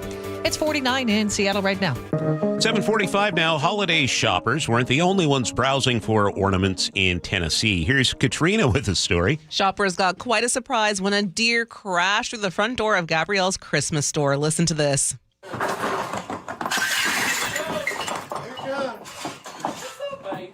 Police say the four-legged intruder sniffed ornaments, inspected garland, and even side-eyed a nutcracker before getting stuck in a chair. Officers joke the deer had just too much eggnog as they gently escorted it back outside. The animal ran off unharmed, but left behind a massive mess in that store. Oh, no. If I'm a Supreme Court justice, which apparently is a possibility, this deer is going straight to jail. Straight to jail. Handcuffs and everything. Did the woman, was she talking to the deer when she said, "What's up, baby?" Yeah. It looked cute. I bet. All right. Thank you, Katrina. 7:46 now. And Sully, what's coming up in the choke point? Well, we're going to take a look at some really interesting new technology that you might not like for setting tolls. And also just got an update from the State Patrol. This is a fatal crash now on northbound 167 at Highway 18. So it's going to be with us for a while. This is all coming up next on Seattle's Morning News. You're listening to Leaf Filter Radio, and the guru of gutter protection himself, Chris Coonahan, is here to take your most pressing leaf-related questions. Hey, everybody. Chris here. I understand we have Ron on the line. Ron, where are you calling from? Uh-oh. Ron, are you calling from a ladder? Well, I was. I wanted to ask Chris what I need to do to get my gutters ready to have leaf filter installed. Oh, Ron, you don't have to do anything. A Leaf Filter Trusted Pro will come out and clean out your gutters, realign and seal your gutters, and install Leaf Filter, America's #1 gutter protection system. So I didn't need to get on this ladder? Ron, Leaf Filter Trusted Pros are in your neighborhood and ready to help. Just visit leaffilter.com/deal to schedule your free gutter inspection and get up to 30% off. Thank goodness. What was that site? To get this special radio offer, go to leaffilter.com/deal for your free gutter inspection today and get up to 30% off. That's leaffilter.com/deal for up to 30% off. leaffilter.com/deal. See representative for warranty details. Do you need glasses or contacts and you're now at the age where you also need readers? K2 Vision RLE is the permanent solution to eliminate the need for all those. Hey, it's Doctors King and Kopstein from K2 Vision. Andy, for those nearing age 50 or so, refractive lens exchange can be a great alternative to LASIK. That's right, Joe. K2 Vision RLE is a terrific permanent solution for a lifetime of great vision. The older we get, we experience the dysfunction of our natural lens, which affects both distance vision and requires the use of reading glasses. Plus, after K2 Vision RLE, you will never develop a cataract. And like LASIK, K2 Vision RLE is quick and painless. The question is, which procedure is right for you? After replacing more than 100,000 failing lenses, we have the experience to tell you if it's your right time for RLE. Schedule your free Zoom consultation with us about K2 Vision RLE to get your eyes seeing young again, permanently. Go to k2visionrle.com. k2visionrle.com. For seniors, the holidays can be fun family time, but can also be a stressful time if you're struggling with bills. Our friend Steve Teitler of Best Mortgage says a reverse mortgage may be the holiday gift you're looking for. Many seniors love their home but are struggling with mortgage payments and other bills. A reverse mortgage lets you tap your home equity for tax-free cash. You can pay off your debts and maybe put some extra money in the bank for peace of mind. You've worked hard for that home equity. Now let it work for you. And best of all, you'll have no mortgage payments the rest of your life. And you always talk to a real person, not an AI robot. That's right. You'll get a no-pressure consultation directly from me or a highly experienced senior advisor. Never a sales pitch and never, ever an AI bot. Honest advice you can trust from the reverse mortgage experts, Best Mortgage, the VA loan experts, and debt consolidation specialists, too. 425-649-6000. Best Mortgage, 425-649-6000.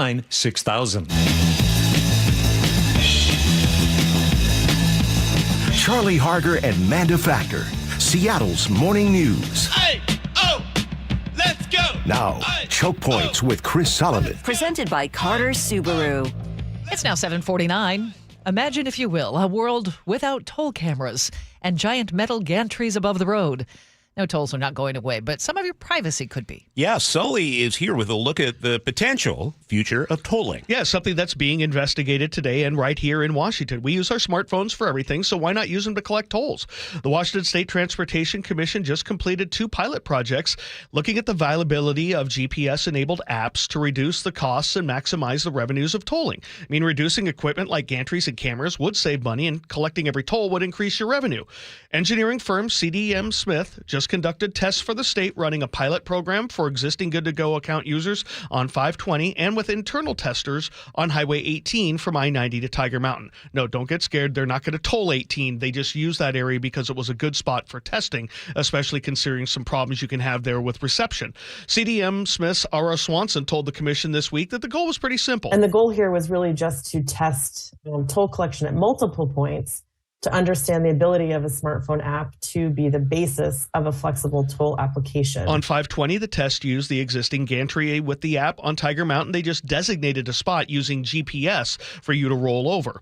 Smartphone apps are being explored as a potential replacement to normal tolling equipment. But these 2 pilots and other studies from around the world suggest that this technology isn't quite there yet. Here's CDM Smith Vice President Travis Dunn on the results. This was not a surprise, but we found that we can conclude that smartphone tolling can complement but not replace today's roadside technologies for existing toll points.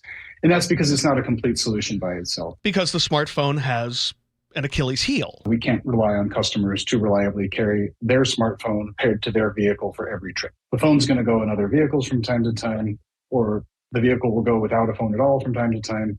So there needs to be other mechanisms that work in conjunction with a smartphone tolling app. Don't expect this as a replacement anytime soon, but the commission voted to forward these results to the legislature to see if it wants to conduct more studies about it.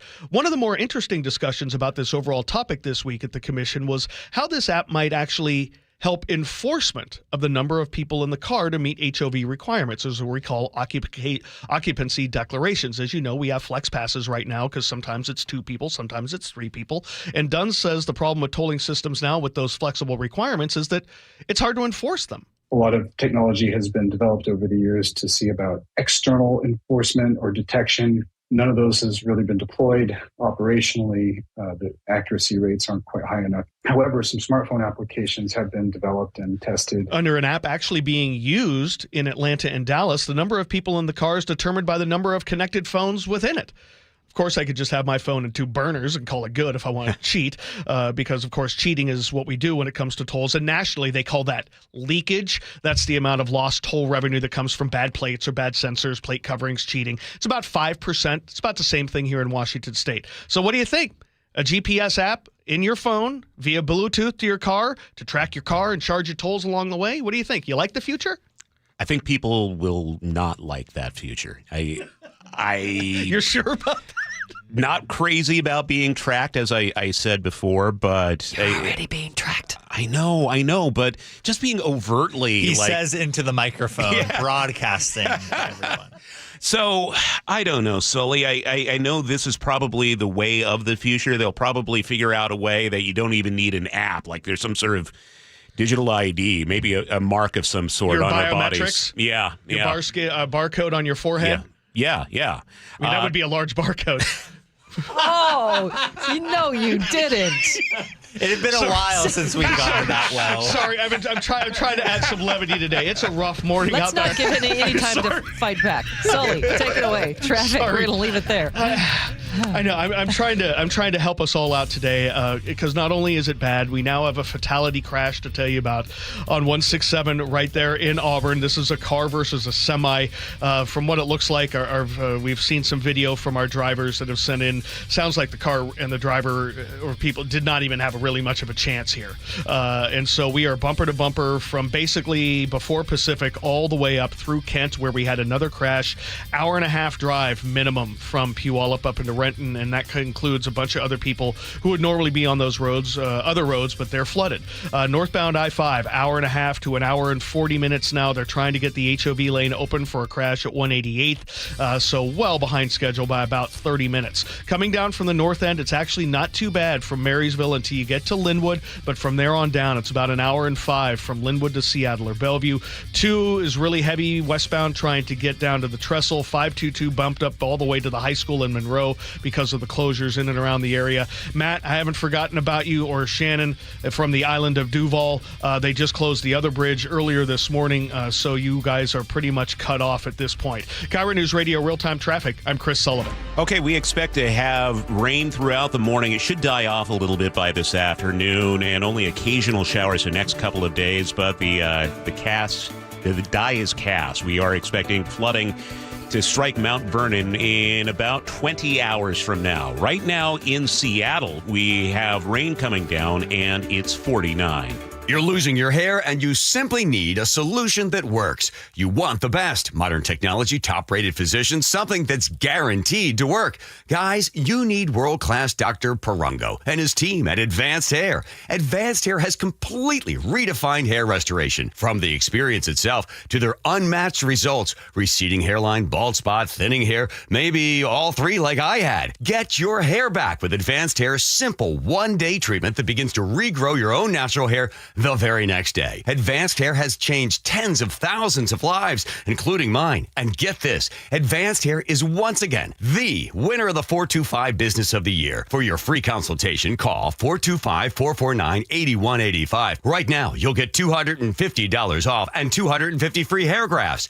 Refine your hairline with the team that redefined hair restoration. That's 425-449-8185. Or for the before and afters, visit advancedhair.com. KIRO FM and HD1, Tacoma, Seattle. You're listening to Leaf Filter Radio, and the guru of gutter protection himself, Chris Cunahan, is here to take your most pressing leaf-related questions. Hey, everybody, Chris here. I understand we have Ron on the line. Ron, where are you calling from?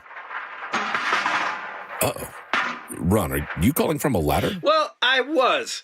I wanted to ask Chris what I need to do to get my gutters ready to have leaf filter installed. Oh, Ron, you don't have to do anything. A Leaf Filter Trusted Pro will come out and clean out your gutters, realign and seal your gutters, and install Leaf Filter, America's #1 gutter protection system. So I didn't need to get on this ladder? Ron, Leaf Filter Trusted Pros are in your neighborhood and ready to help. Just visit leaffilter.com/deal to schedule your free gutter inspection and get up to 30% off. Thank goodness.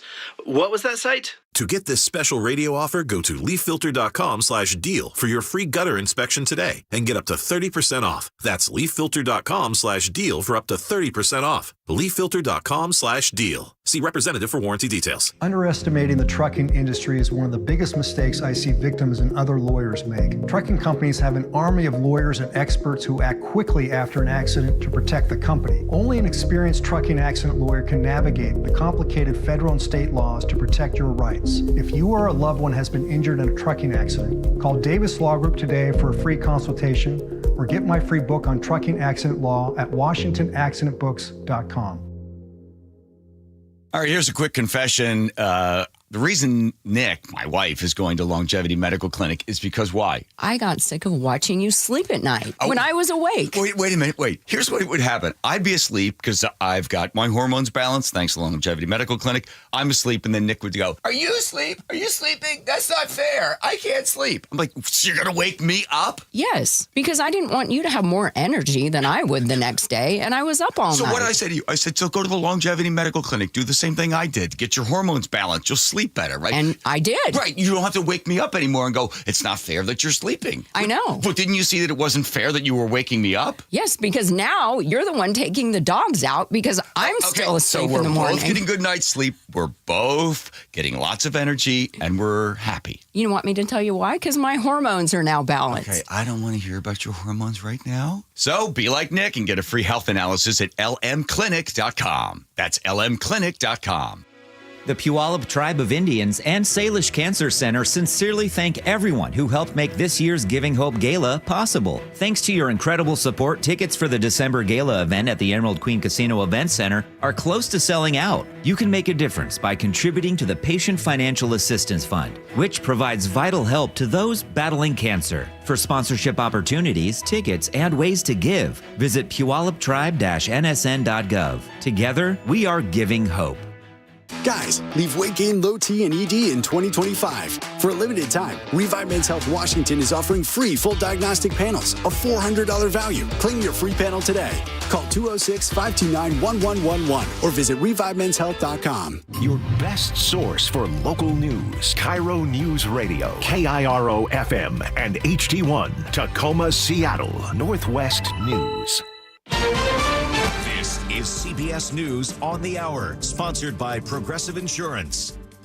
I'm Steve Kathan. A federal judge has ordered the release of Kilmar Abrego Garcia, a man who became the face of the government's immigration crackdown earlier this year. CBS's Camilo Montoya Galvez. Abrego Garcia is, of course, the Salvadoran man who was wrongfully deported to his home country back in March as part of a U.S. deportation effort, despite the fact that he had an order of protection from being deported to his home country back during the first Trump administration in 2019. The Trump administration this time around acknowledged that it made a legal mistake in deporting him to that country, but for months it refused to bring him back. Well, CBS's Nicole Skanga tells us the administration's now pitching expedited visas, offering legal status and a path to citizenship at a price. The Gold Card program was created for people who, quote, provide a substantial benefit to the United States. Applicants would pay a $15,000 processing fee, and once screened and approved, they would be required to make a $1 million gift to the United States. In exchange, their residency permits would be fast-tracked. Health care is a focus in the U.S. Senate today, but CBS's Torian Small reports it might not amount to much. Despite the fact that there are two dueling bills headed to the floor today for a vote, there is not consensus for either. Remember, this isn't just a simple majority needed in order for stuff to get done. There needs to be at least 60 votes to get something across the finish line. And lawmakers we talked to yesterday have said that the other side isn't listening, and ultimately that could cost Americans. Some rivers are reaching historic levels in Washington state as heavy rain has sparked flooding. Governor Bob Ferguson has declared a statewide emergency, warning as many as 100,000 people may have to move to higher ground. Jamal Beckham with Snohomish Regional Fire says they've already made several water rescues. On most of our rescues, we've had people sitting on the hood or the roof of their car out here. Floodwaters are rising in downtown Sultan, where TJ Council and his fellow employees were piling up sandbags outside Loggers Bar, which brags it never closes. We've been in here shooting pool and hip waders drinking beer. Michael Wallace, CBS News. A day after the U.S. military seized a Venezuelan oil tanker, Venezuelan opposition leader and Nobel Peace Prize winner Maria Corina Machado showed up in Oslo, Norway. I don't think they have known where I have been, and certainly they would have done everything to stop me from coming here. Disney is investing $1 billion in OpenAI and will bring characters like Mickey Mouse and Luke Skywalker to the AI company's video generation tool. Wall Street, right now the Dow is up more than 400 points. This is CBS News. Sponsored by Progressive. See why over 43 million drivers trust Progressive to stay protected on the road. See for yourself at Progressive.com. 8:03 now, a busy morning, and we check in with Sully at the traffic desk. Yeah, busy. A lot of our freeways are way behind schedule because they're taking cars that would normally be on some of the flooded highways that are out there, which are too many to mention. The one that's happened this morning, SR 18 over Tiger Mountain, blocked both directions for a mudslide between I-90 and the Issy Hobart Road. They also just closed the northern bridge in Duval this morning, so Duval is now an island. Those just happened. Now to our biggest issue. We have a fatal crash investigation underway northbound 167 just before you get to Highway 18 in Auburn. A semi basically rolled right over a car, and the two right lanes are blocked in this direction, and so we are just struggling all the way. And then we've had crashes near Emerald Downs and near 277th. So overall, that drive from Puyallup to Renton is an hour and a half. Still working to try to get this car out of the ditch on northbound I-5 as you work near 188th, coming up out of the Kent Des Moines Road. Hour and 40-minute trip, maybe more, from Federal Way into Seattle, with almost an hour of that just getting into South Center. Out of the north end, hour and 10-minute trips just from Linwood to Seattle or to Bellevue. A lot of diversion there from some of the flooded roads. 522 bumper to bumper out of Monroe High School because of people who would normally be on 203. I would stay away from Highway 9 through Snohomish if you can. The Snohomish River is over its banks, and it is ugly. Westbound 2 is also bumper to bumper from people diverting, trying to get over to I-5. So no matter where you're going, add 20 minutes. This report brought to you by the Emerald Queen Casino. Ultimate tribute to rock. Hairball coming to the Emerald Queen April 2nd. Tickets at theemeraldqueen.com. Hairball April 2nd, only at the Emerald Queen Casino, the entertainment capital of the Northwest.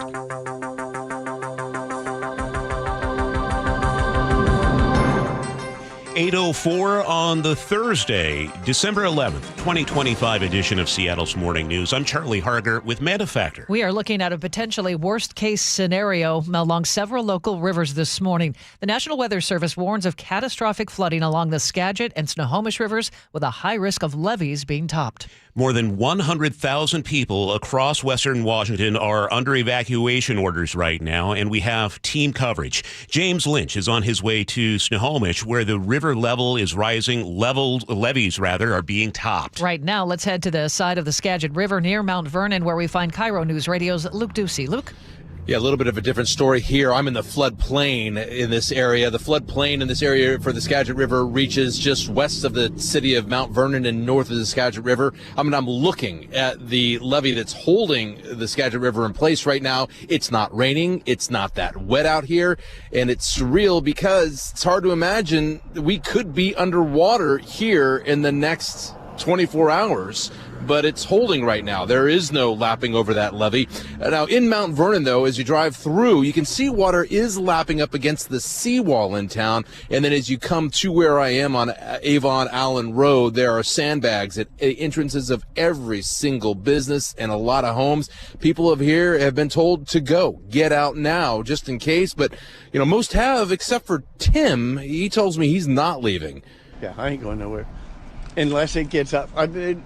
In 2003, it was 3 inches from the top of the dike. It was fine. We moved some stuff up higher ground just in case, but that's when it just went back down. It turned around and went down. Yeah, Tim, such a calm voice there. It's like they're not expecting the worst. He's lived here for his whole life. Tim runs the Avon Body Shop, where I'm across the street from right now. And I asked him, what if, though, conditions do get bad? Well, I've got family up higher. I've got people in Tudawoli with boats if somebody needs to come and help us. The night, we'll probably move all the hoists up in the shop, put cars up high, and put any computers and stuff up out of the way, because sometime late they think it might. Yeah, the National Weather Service estimates the Skagit will crest at between 39 and 42 feet, maybe by tomorrow morning. Concrete and Cedro-Woolley, towns not too far from here, about 40 miles away, also under evacuation orders. Imagine being told, grab your wallet, your purse, cash, your phone, keys, medications, your pets, and get out now. That is the evacuation order, but we will see what happens. Back to you. In Snohomish County, people leaving Eby Island, too. With that part of the story is KIRO 7 TV's Jake Chapman. We've seen more and more people load cars filled with all of their stuff, looking for a place to stay these next couple of days. But you've got to remember, here on Eby Island, there's a lot of farmland out here. So we're not just seeing people trying to get their stuff out. They're also trying to wrangle up farm animals like cows, horses, even bulls. Mudslide at Tiger Mountain on Highway 18 is causing major issues this morning. Highway 18 is fully closed at I-90 and the Issaquah-Hobart Road. The department's David Rasbach tells KIRO 7 TV. With a lot of slides like this, we need to get some geotechnical experts to go out there and assess the situation, make sure that everything is stable before we reopen it, because safety is our top priority with all the closures that we have. We'll keep you posted as we learn more. To the Pierce County town of Ording, where the Puyallup and Carbon rivers have pushed over their banks.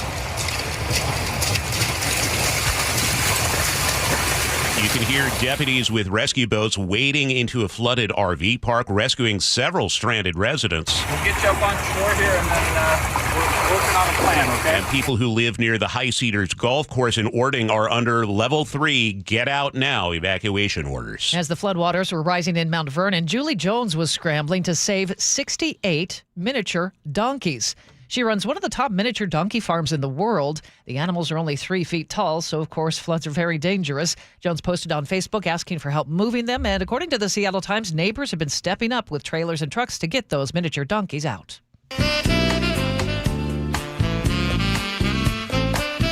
Keeping you informed since 1974. This is the city's longest-running radio news show. Seattle's Morning News on KIRO Newsradio. You know, this used to be my nickname. Smooth operator? Oh, yeah. Not the justice? The judge? I've had several nicknames. I thought you were going to say your nickname was Sade. Boy, a little levity is nice, isn't it? Yeah, we need that. It's a tough morning, a lot of serious stuff going on, and we are here to bring you through it, but we also need to have a little smile every now and then. I wanted to mention one other animal story, because yesterday morning we were talking about how the Everett Animal Shelter was scrambling to get, they were at a high risk of flood. They were scrambling to get all the animals out, and I just happened to have lunch with someone who volunteers there yesterday. Okay. And by 10 o'clock, they had foster homes for all their animals. We have awesome people It was who live very around cool. here for sure. Yeah. Well, she's Manda Factor. I'm Charlie Harger. We have Sully, who is checking traffic on the 3s, keeping us up to date on what's happening in Snohomish with flooding. And, of course, we have producer David Burbank in the studio. Katrina Gishard has her hands full out there. Sully, what's going on? Well, I just wanted quickly to mention Snohomish proper. We've had a couple of people kind of letting us know about that. It sounds like we're seeing flooding there that we haven't seen since 2006 when I was up there, where the flooding the Snohomish actually is going on to 2nd Street, which is, of course, the antiquing district right there. And so plus, we had the lower Snohomish River roadblock there as well. So Lowell, that is, sorry. So that whole area is really caught up in this. Airport Way is still open, but people are bailing. Once you get to 2nd, you may not have very many options in that downtown historic area of Snohomish. Okay, so we've got this happening in Snohomish. Ording is about to get pretty hard hit. Just all over, and of course Mount Vernon being in the bullseye, with that expected to happen early tomorrow morning. You know who we need to talk to? Meteorologist Scott Sistek, to see how long we're going to be in this. Yeah, he will be joining us in about 4 minutes here on Seattle's Morning News. He'll break it down and what to expect, especially in the hours and days to come. Communities along the Skykomish River watched the waters peak late yesterday. KIRO 7 TV's Jack Bilyeu is in Sultan. Some scrambled at the last minute to get their sandbags in place, while others came out on paddleboards and bicycles to enjoy the water. It wasn't all fun and games, though. On most of our rescues, we've had people sitting on the hood or the roof of their car out here. Snohomish Regional Fire and Rescue shared images of a water rescue in Monroe. They say 3 separate cars were stuck on the same road, and all 3 drivers were okay. I just saw some video from Sultan, and it is going to be a long process to get that cleaned up. Absolutely. Let's get a quick check on weather before we get to Scott Sistek in a moment or two here. We are expecting rain this morning. It should taper off a bit by the afternoon. We dry out for the next couple of days, but the damage is done. With all this rain, flooding is soon to follow. We will get some details in just a moment. But right now, you should know it is raining in Seattle, and it's 49. Just about 8:13. Let's get right back to Chris Sullivan for an update on traffic. And just know that you're going to be about 25-30 minutes behind schedule before you walk out the front door. So have your patience in your back pocket. Keep your rage down. Relax. Just know you're going to be late to bring your temperature down and just get through it. This is one of those days where this is a team game. Actually, driving on the roads really is always a team game. But yeah, try to keep your temperature. Just know you're going to be late. Because we've got so many flooded roads, so many closed roads, and of course we now have a fatality crash to talk about on northbound 167 just before you get to Auburn. This 2 of the 3 lanes are blocked. Only the express toll lane is open as you work your way through there, and it is bumper to bumper. Not only there through Pacific, we had an earlier crash near Emerald Downs. We also had one near 277th. So it's going to be about an hour and a half to go from Puyallup to Renton. That's a 25-minute delay over what you might expect. Westbound 18 is barely moving, getting over to 167 because there are so many people there because you can't go over the top of Tiger Mountain because of a mudslide there that has blocked both directions of 18 between I-90 and the SE Hobart Road. 169, the Maple Valley Highway, also caught up in that. A ton more people on that road. A lot more people on 405 as well. We've had a crash along the way there. We might have another one near 44th. We had an early one in South Bellevue. 50 minutes to make that trip there. Federal Way to Seattle, about an hour and a half now. We've picked up the pace a bit now that we've gotten rid of the car in the HOV lane. It went into the ditch around 188th. Coming down from the north end, not terrible on I-5, which is great. We could take the positives where we get them, but away from Linwood, hour and 10-minute trip down to Seattle or to Bellevue. Highway 2 is really jammed up because of all the issues we've been talking about in Snohomish and the closure of 203 out of Monroe. 522's bumper to bumper because of the people that would normally be on 203 are now on that, trying to get across the Snohomish River. Lake bridges, though, are hanging in there. KIRO News Radio Real-Time Traffic. I'm Chris Sullivan. 8:14 now. Katrina Gashard is here with country star Jelly Roll moved to tears. He sure was. He was a guest yesterday on the Joe Rogan podcast, and it suddenly turned very emotional. It began when Rogan played a video for Jelly Roll from country music veteran Craig Morgan. Listen to this. And who would have ever dreamed back then that I'd be back at the Opry House today to say, Jelly Roll, you're officially invited to become a member of the Grand Ole Opry. It's an honor to say welcome to the family, brother. He wanted to play that for you when you're here. Have a hug. Yeah, for sure. Jelly Roll says going on the Grand Ole Opry stage was always a dream. The induction ceremony date has not been announced yet. Oh, that's Very nice. sweet. I caught part of the video. It cornered my eye. It was just on CBS Morning. He's going over and he's hugging Joe Rogan. It looks very emotional. When dreams come true. Yeah. All right. Thank you, Katrina. It's 8:15. Seattle's morning news on KIRO News Radio.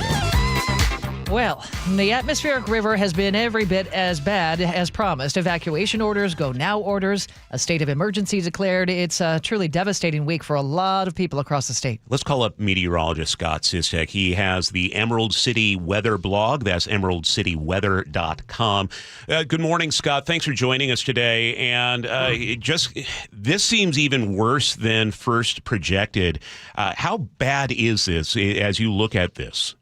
So for some rivers, we're talking about breaking all-time records. You think of like 1990, you think of like 2021 up north, we're matching, if not exceeding some of those numbers. So yeah, this is, if in some places it may be like worst ever, in other places it may be like a top 3, top 5 event. So, and it's definitely one we haven't seen something in a while that's been this intense. Is it playing out as you expected, Scott? Yeah, I think it's a little bit, these things always kind of have a mind of their own. It seems like the north, in the earlier days, we actually thought the south rivers might get it worse, down like the Cowlitz and that area. And it seems like the atmospheric river focused more of its wrath kind of up in the north. So like the Skagit and the Snohomish and even into the Snoqualmie Delta. So that's where we've seen a lot of the heaviest rain. So I guess a little bit surprising that the north end ended up a little more worse than the south, at least from how it started. But these things, that atmospheric river just keeps, it's never locked in place. It kind of moves up and down, and you kind of have to just kind of, go with the flow per se. Speaking of flow, we have these rivers. Different rivers are expected to crest at different times. What is the latest you're seeing specifically about those folks in Mount Vernon? When can they expect it, and how high is that expected to be? So there is a very small silver lining to this, because I noticed that the peak forecast of the crest has come down a little bit for the Skagit, both at Concrete and at Mount Vernon. Mount Vernon is still expected to go about 2 feet over its record flood stage, so still extremely serious situation there. But it was looking like 4 feet, yesterday, and concrete was looking like a few feet over. Now they're supposed to crest right about at their record flood stage. So still a very serious situation. As far as when they're cresting up by concrete, they're going to crest later this morning and then start the slow process to come down. Mount Vernon, it's a very slow process to get the water to them. So they are going to see the river slowly rise through today. They are not expected to crest until tomorrow morning. Any other rivers that you're watching that are of particular concern? The Snohomish is still going to crest right about at its record flood stage, so definitely there. And then even the Snoqualmie has been up into, I don't know if the Snoqualmie is going to quite hit its record, but it's going to get very close. It's definitely going to be a top 3 event. And I think there's 12 rivers that are going to be in major flood stage, so it's too many to name. But just pretty much if you're along a river, it's doing something today. But definitely the Snohomish and the Skagit are the 2 biggies, and then the Skykomish and the Snoqualmie, and even I think the Puyallup have had some pretty decent problem. When do they get to breathe, Scott? So the worst of the rain is over. We are past the peak of the atmospheric river. Obviously, it's still raining today, so we have some lingering rain. It's not raining quite as hard as it was before. That rain is going to start shifting to the north. The atmospheric river, what's left of it, is going to start, pushing off to the north. So rain will end from south to north today, although still kind of a wet day. Tomorrow, we'll kind of see lingering showers here and there, lighter showers, but not a dry day, but not a super wet day. Saturday looks like our day to breathe. It doesn't look like it's going to rain much at all. We might actually get by it dry for most of the day, and then light rain returns Sunday. Don't ask about next week. It looks like we go right back into the wet and the rain. About the only saving grace is it may be a little cooler, so we may get some of this as mountain snow and not at all as rain like we're doing this week. And so the mountains, they didn't get any snow out of this, so that's just inches and inches in the Cascades, right? Yeah, it was like about 10 to 13 inches for a storm total, counting both the Monday part and this yesterday's part. 10 to 3 inches. That would have been like probably 100 inches of snow had it all been snow. My fun stat from the National Weather Service this morning is that we have soaked up nearly 5 trillion gallons of rain in a week. Does that surprise you? Yeah, that just gives you the power of the atmospheric river and how much moisture we tapped into. I mean, this stretched not just past Hawaii, it went all the way to almost to Asia. And so just think of all that warm tropical moisture just making a beeline for the Northwest. And then you saw some of those wind speeds yesterday, though, gusts hitting 75 to 100 miles an hour up in the mountains, like not down here, but like up the ski resorts. So think of that wind just slamming all that moisture into the mountains and wringing it out like a sponge. And you can see how we get 10, 13, 14 inches of rain. We talked to you earlier this week about how the NOAA was sending up those Air Force jets, similar to the hurricane hunters, to drop instruments as this approached. I'm curious, was any of that instrumentation able to really help dial in the forecast here? Because it seems to me right when they went up, that's when we started realizing, this is going to be very, very bad for Western Washington. Yeah, that data certainly helps. The hurricane hunters go into, even though it's not a hurricane, since no hurricanes in the east, they come out here and help. And by dropping those weather instruments through into the clouds and getting that real-time data, it helps our forecast models get, better data to understand what's going on. And so, they started going in on Monday, I think. So they were flying, I think they flew on Tuesday and Wednesday as well. So that could only help give us better data for the weather forecast models to go, oh my goodness, okay, there's more rain and here's where we think it's going to go. And you're right. That's where we saw the big jump in like the Skagit and the Snohomish river levels. So it's definitely a help. And anytime we can use their help, we'll take it. Scott, I know you said don't even ask about next week, but it's going to be wet. Christmas is 2 weeks from today. Do we have any concerns approaching the holiday? It's still leaning wet. The overall pattern is leading just like unsettled. It's probably the best way to put it. I don't think we're going to see like what we just saw, but there will still be bouts of rain, more likely like Seattle rain. But what I did see that was like a little bit of hope was it looks cooler. Like when the storms come in, it's raining down here, but at least it's snowing in the mountains. So we can start kind of getting that part of our lives back to normal of like, we still aren't going to see the sun anytime soon, but at least it's snowing in the mountains. We're still waiting to make sure that's, we thought this week was going to be snow in the mountains and next week was going to be snow in the mountains. And then it keeps staying warm and staying warm. So I don't know if it's Lucy with the football again. And here's you're like, oh, snow in the mountains, kick the football. And then we end up warm again in 2 weeks. But the odds are that at least we can start getting some snow in the mountains. I don't think down here we're still gray and rainy for a while. Having just, doing what I shouldn't have done, which was going to weather Twitter. Having a look at some of those forecasts, Scott, is it just snow in the mountains come Christmas? Oh, is someone picking up lower elevation snow? I'm just saying, I probably shouldn't be on weather Twitter. Probably not. Although it's fun. It's like grab your popcorn and go. You'll always find like the most extreme model run posted somewhere. And so you can always, if you're looking for, snow on Christmas, you can probably find a post. If you're looking for 65 on Christmas, you probably find a post showing that too, I'm sure. So. Scott's poo-pooing me. He is. Yeah, I know. And we trust him. So. I know you'll put the headline that says Scott predicts White Christmas or something. Well, Scott Sistek, we can always follow your forecasts and observations over at the Emerald City Weather blog, emeraldcityweather.com. Scott, it's always great talking to you. Thanks for having me. Appreciate it. Thank you. Take care. It's 8:23. We have a mess on the roads this morning. Let's get back to Sully for an update on traffic. Yeah, too many roads flooded and closed to talk about. So I'm going to focus on the biggies that happened this morning, like east and westbound 18 blocked for a mudslide over Tiger Mountain. So you cannot go between I-90 and the Issaquah-Hobart Road. So that's not an option, and that's forced a lot of people who would normally be on that route into other spots, like on the Maple Valley Highway. A lot of them staying in Auburn and up the valley. So we have a westbound braking from the Green River all the way over to 167. Now, right there at Highway 18 and 167, northbound 167, we have a fatal crash investigation, a car versus a semi, and that is going to be there for a while. Only the express toll lane is open in that area. It is at $0 at this point if you're getting on in Ellingson through that area to get around it, so don't worry about tolling. We've got about an hour and a half trip from Puyallup to Renton. Renton to Bellevue is about 50 minutes, slow up past 30th, and then not terrible until you get into South Bellevue. Northbound I-5 struggling up from Federal Way all the way to 188th. We had the HOB lane closed most of the morning at 188th. Hour and a half still from Federal Way to Seattle. Lake bridges are not terrible, which is great. Coming down from the north end, it's good until you get to Linwood. Hour and 15-minute trips, though, just from Linwood to Seattle or Bellevue. That's plus 20. A lot of road closures in and around the Snohomish County area, around Monroe, Duval, and we're seeing people taking a lot of different routes to get around those. So just be prepared. You're going to run into delays whether your particular route is blocked or not. KIRO Newsradio Real-Time Traffic. I'm Chris Sullivan. Your favorite Seahawks gear? Check. Face paint? Check. The Mike McDonald preview on KIRO News Radio? Check. We want to win the game. Seahawks head coach Mike McDonald joins the voice of the Seahawks, Steve Rabel, in the final interview before every Seahawks game. Friday mornings, the Mike McDonald preview, only on Seattle's Morning News. I'm really proud of the work that we've done. I'm proud of the guys' spirit. This is where the 12s hear the Hawks. KIRO News Radio, 97.3 FM.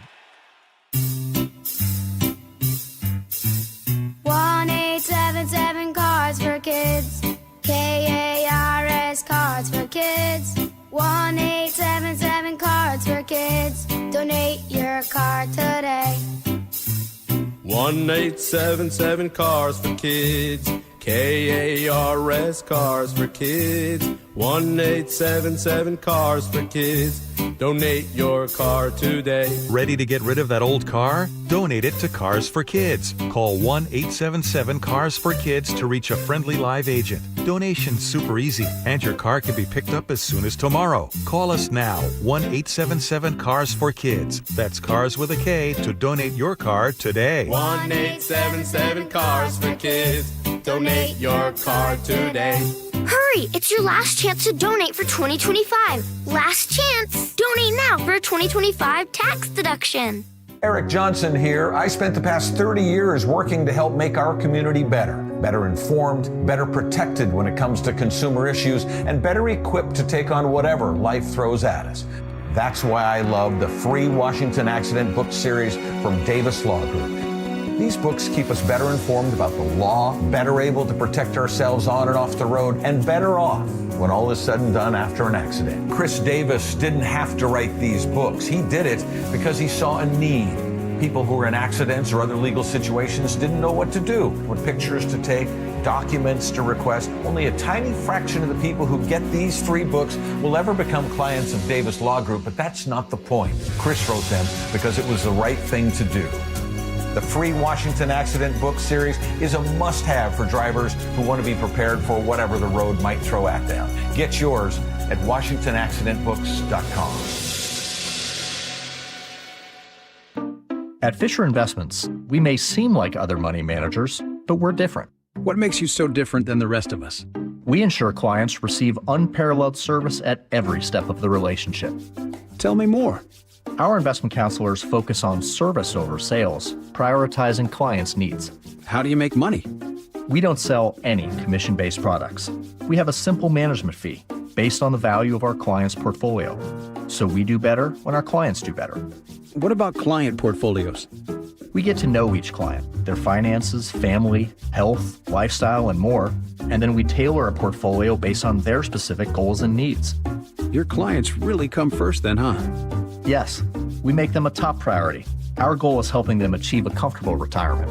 Wow, maybe we are different. At Fisher Investments, we're clearly different. Learn more at FisherInvestments.com. Investing in securities involves the risk of loss. Are your investment dollars working as hard as they should be? You've spent years building your future. Don't let outdated advice put it at risk. Hi, I'm Jeff Jr., founder of Trajan Wealth. We're a veteran-owned firm proud to bring a new standard of financial care to the Seattle area. Our nationally recognized advisors are fiduciaries, ethically bound to put your interests first. That's the highest standard of care in the industry. As a privately held company, we answer to you, our valued clients, not shareholders. For households with $500,000 or more, let us build you a customized plan. From Bellevue to Tacoma, get advice you can count on. It's time to take a fresh look at your financial plan. Call Trajan Wealth, 206-656-3300. That's 206-656-3300. Trajan Wealth. Plan smarter, dream bigger. Advisory services offered through Trajan Wealth, LLC, an SEC-registered investment advisor. Hey, Brock Ewart here. It's such a joy for me to be joined by Shannon O'Kelly, President and CEO of IRG Physical and Hand Therapy. Shannon, I've heard so much about traveling physical therapists. What's that mean to you and IRG? That's a great question, Brock. Traveling physical therapy right now, I think, is a fad, and a lot of young therapists are doing it, but they're missing opportunities that we provide here at IRG. And those things we provide at IRG are really important, and that's being part of a team and treating patients, building relationships, engaging with our community. That is so important. The other thing is they're not getting paid time off. A crew are paid time off, and they do not get continuing education, professional growth, and that is so important as a young therapist to have access to professional growth. The other thing is we have an enhanced compensation program here at IRG that our physical therapists, our occupational therapists can increase their earnings by engagement, outcomes, and intervention. That's what we're all about. We're about building a great culture for young therapists and all clinicians to work here. Openings across the whole company. Head over to irgpt.com/careers, irgpt.com/careers. What's your holiday tradition? For most, it's gathering with a joyful meal. Unfortunately, for many families, that tradition feels out of reach. To help, please donate to Nourishing Neighbors the next time you're at Safeway checkout or visit nourishingneighbors.com. Now, the latest from KIRO Newsradio and MyNorthwest.com. Live from East Lake Avenue. You're listening to Charlie Harger and Manda Factor, Seattle's morning news. Good morning. It's 8:31. Go now. That's the urgent message for tens of thousands of people in Skagit County this morning. Emergency officials warn levees are at high risk of being overtopped as the river rises to record highs. We're looking at a disaster the state emergency director calls dangerous and rapidly evolving. We have team coverage this morning. James Lynch is on his way to Snohomish, where the river level is rising. But right now, let's head to the side of the Skagit River, where we find KIRO News Radio's Luke Ducey. Yeah, good morning, everyone. So I am in the floodplain in this area, which is considered everything west of the city of Mount Vernon and north of the Skagit River. I'm actually in the plain, but up on the levee that is right now holding the Skagit River back. I've talked with a lot of people here, a lot of neighbors in this area all morning long. They all tell me the same thing. They've seen it a lot worse than this, but they know that this level is going to rise even more. They're confident this levee's not going to break. I mean, it's pretty massive, and they've done work to fortify this over the years, but that's the big concern. If it does break, then they're all in real big trouble. If it laps over this levee, they'll deal with it and they'll figure it out. But the evacuation order has been given just in case. The Skagit River is it is at extreme levels already in concrete in Cedar-Woolley, areas like that are a little bit further east from here as that water flows down here to the Mount Vernon area. Pretty surreal, though. Hard to imagine that we could be underwater where I'm standing in less than 24 hours because it's not raining. The clouds are kind of clearing up here. It almost looks like the sun could break through. That's kind of crazy, but again, in Mount Vernon, in the town, the water is already lapping up against the seawall there. I saw it earlier this morning. Everywhere you look down in this area in the floodplain, every business has sandbags against the doors. And again, I talked with a lot of people, including Holly. Just got done talking with her just a bit ago, and she tells me she's not leaving just yet. We have bags packed. We have this stuff ready for our animals. We've got our stuff ready if we need to go. We can go. But right now, we're just going to stay. Now, if you're watching the YouTube feed, I think we do have video. I sent it in there. I don't know if we were able to get it in time up. But anyways, if you're watching it, you're looking at the Skagit River here in this levee, and you can kind of see the level. It's expected to go right up to the tippy top of that levee, if not over. The National Weather Service estimating about the Skagit River will crest at between 39 and 42 feet, maybe sometime tomorrow. Again, a lot of people have already evacuated here. Most, I would say, in fact. The businesses are sandbagged. People who are staying and watching, well, they're ready to go. Most of them tell me it's just a wait and see here in this floodplain near Mount Vernon. That's where we're live this morning. Luke Ducey, KIRO News Radio. We are watching your video on the YouTube feed, and it's just a little strange, isn't it? It's so calm. Exactly. It's calm flowing. It's not that fast. It's clear out right now, and but knowing that river level, it's not going to stay there, and all the locals say the same thing. It's going to go up. It's just a matter of time and when. Okay, Luke reporting live from Skagit County. Thank you. We will continue our coverage of the flooding after we check in with Sully at the traffic desk. And a couple of things that happened early this morning, in addition to some of our flooded roads that are causing some significant impacts. SR 18 is closed between the Issaquah Hobart Road and I-90. Both directions for a mudslide there. They're first getting their assessments done right now. The other road issue that happened today is the North Duval Bridge closed early this morning. The one at 124th closed last night. So basically, Duval is an island until they get this done. And so that closing that North Bridge shut them off. We are dealing with a fatal crash this morning, northbound 167, only the far left lane, the express toll lane is open past Highway 18. Looks like a semi just was going too fast for conditions, went right over the top of a car. We're trying to get more information on that, but that's added to what is already an hour-and-a-half drive to go from Puyallup up to Renton. Westbound 18 is barely moving, trying to get over to 167. That's a lot of the diversion from the closure over the top of the Tiger Mountain area. Looking at the rest of the map, it's trying to get better. It's just not going to be good for a while. I mean, Federal Way to Seattle still an hour and a half with 50 of those minutes from South Center. West Seattle Bridge 509 also caught up in this. The Lake Bridges, though, are okay. They're okay, which is good. Southbound 5 and 405 away from Linwood, we've got an hour and 10-minute drive just from there to get you into Seattle or Bellevue, so that's about 20 minutes slower than normal. This report brought to you by Seattle Sports. You can always listen to your favorite local sports content on the FM dial, 97.3 HD2. The rain continues in spots this morning. We're going to warm up to about 52 for today. Rivers continue to rise. It should taper off to showers by afternoon. And then tomorrow, looks like it'll be mainly dry. By Saturday, even a few peaks of sunshine. Highs remain in the mid-50s, but then back to some showers on Sunday. Right now in Seattle, it's 47. Seattle's tradition for news and conversation. This is Seattle's Morning News with Charlie Harger and Manda Factor. Coverage continues on this Thursday morning. Eastbound lanes of I-90 turned into miles of gridlock yesterday after a mudslide slammed into cars. And we continue our coverage with KIRO 7 TV's Elle Thomas. One driver told us she had to slam on her brakes to avoid getting swept up by that fast-moving stream of mud and debris. But luckily I wasn't caught up in it. I slid and stopped right at the edge of it.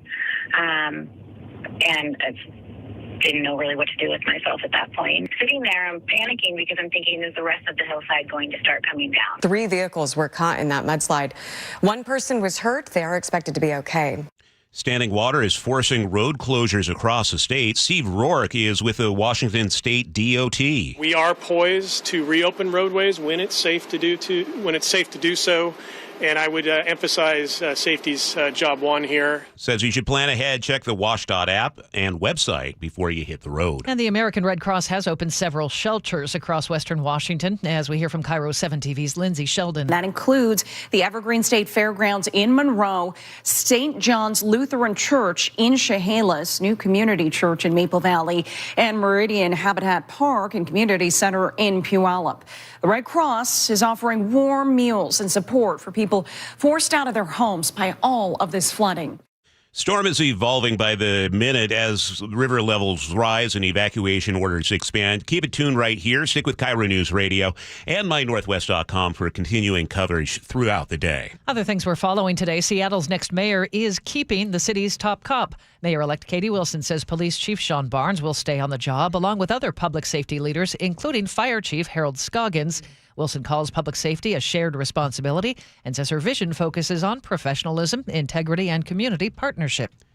Boeing has secured a new federal contract worth nearly $140 million. The Washington Post reports the company will deliver 6 737s to the Department of Homeland Security, creating a dedicated deportation fleet for Immigration and Customs Enforcement, ICE. For Boeing, the deal adds to its commercial backlog. For DHS, it marks a shift from chartered flights to a permanent fleet. And only one more summer left to enjoy Wild Waves. The Federal Way theme park announced its 2026 season will be the last. The owner says they've lost millions due to rising costs since reopening after COVID. All 2026 passes and events will be honored. Wild Waves employs about 35 full-time and 800 seasonal workers. Plans for the site are still up in the air. What an end of an era, Enchanted Wild Waves. Village. Enchanted Village. Yeah, Village? For sure. Before the water slides were even there. Let's check in with Sully. He has traffic coming up. And all the brand new, really cool vegetation they planted along the exit to the new 509 expressway.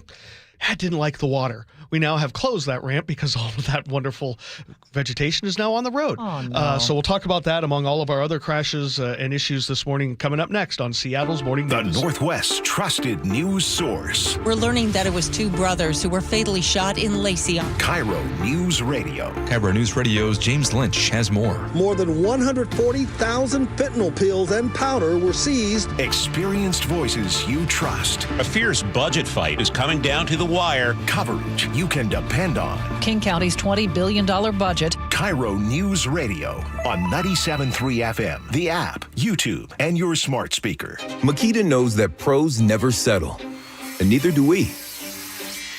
With Makita, you get tools that perform at the highest level on every job without compromise. Makita is for the most detailed pros, expertly engineered to deliver precision, job after job. When your work calls for the best, call on Makita. Makita, built to be the best. Available at the Home Depot. Tired of hearing scary radio ads about the IRS? Tax Relief Advocates is different.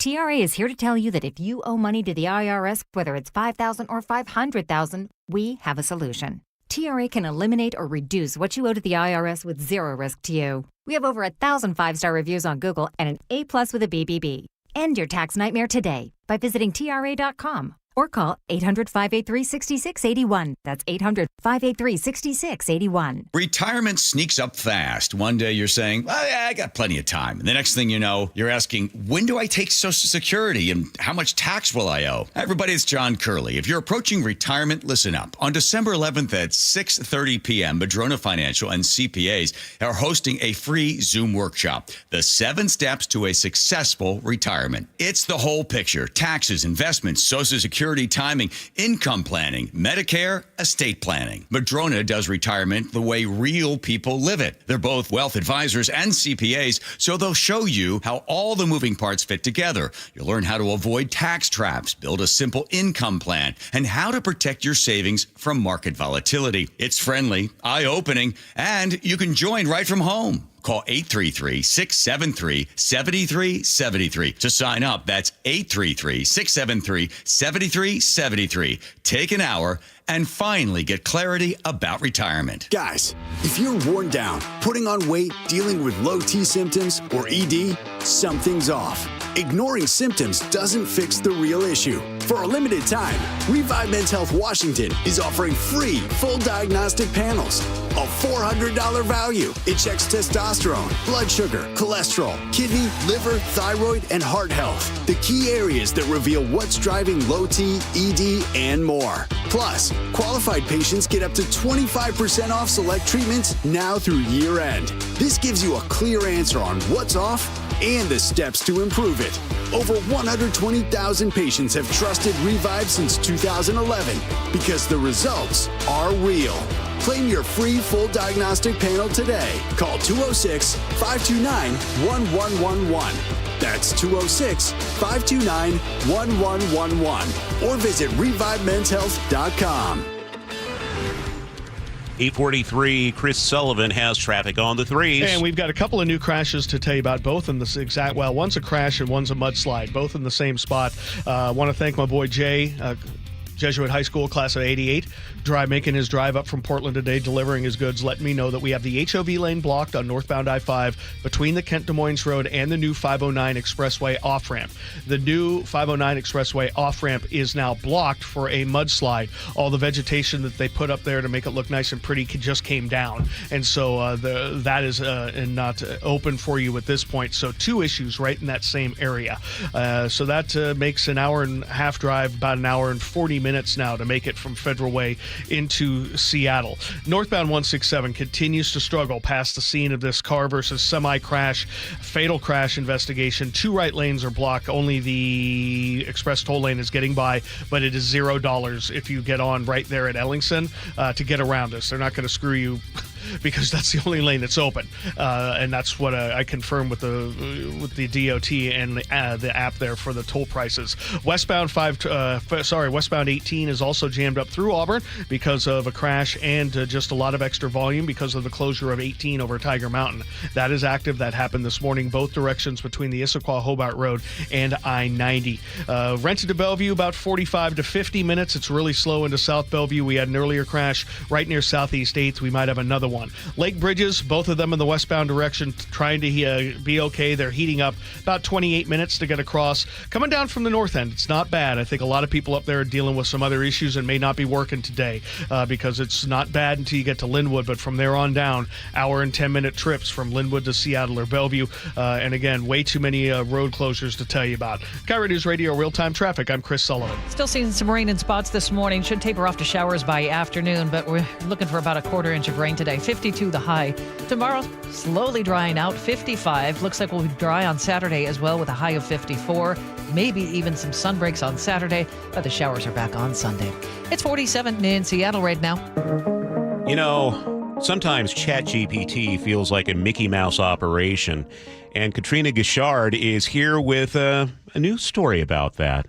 Disney has decided, well, if you can't beat them, join them. Let it go, let it go.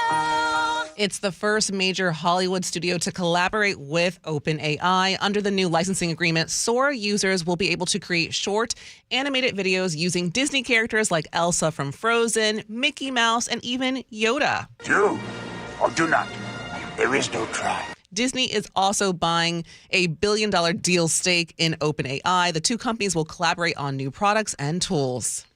So they're saying, hey, yeah, everybody go create a ChatGPT Yoda. What could go wrong?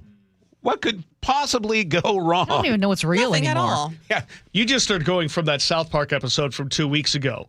I don't know what you're talking about. Yeah, I know you know exactly what I'm talking about. You don't know what's real anymore. Yoda's not real. What?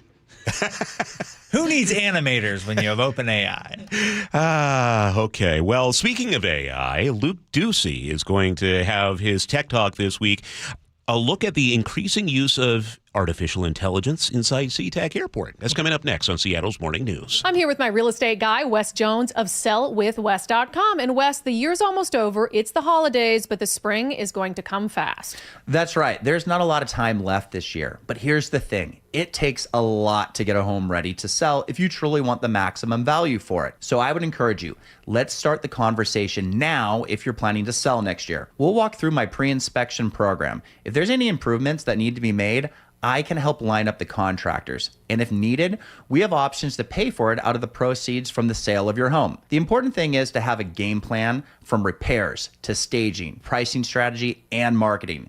And we can help you get a jump start right now. There's a reason I say if you want to sell for more, sell with Wes. So go to sellwithwes.com, find out the real value of your home with Wes's home value calculator, then give him a call, schedule an appointment. Sellwithwes.com. That's sellwithwes.com. It really just is a better way to sell your home. For seniors, the holidays can be fun family time, but can also be a stressful time if you're struggling with bills. Our friend Steve Teitler of Best Mortgage says a reverse mortgage may be the holiday gift you're looking for. Many seniors love their home but are struggling with mortgage payments and other bills. A reverse mortgage lets you tap your home equity for tax-free cash. You can pay off your debts and maybe put some extra money in the bank for peace of mind. You've worked hard for that home equity. Now let it work for you. And best of all, you'll have no mortgage payments the rest of your life. And you always talk to a real person, not an AI robot. That's right. You'll get a no-pressure consultation directly from me or a highly experienced senior advisor. Never a sales pitch and never, ever an AI bot. Honest advice you can trust from the reverse mortgage experts, Best Mortgage, the VA loan experts, and debt consolidation specialists too. 425-649-6000.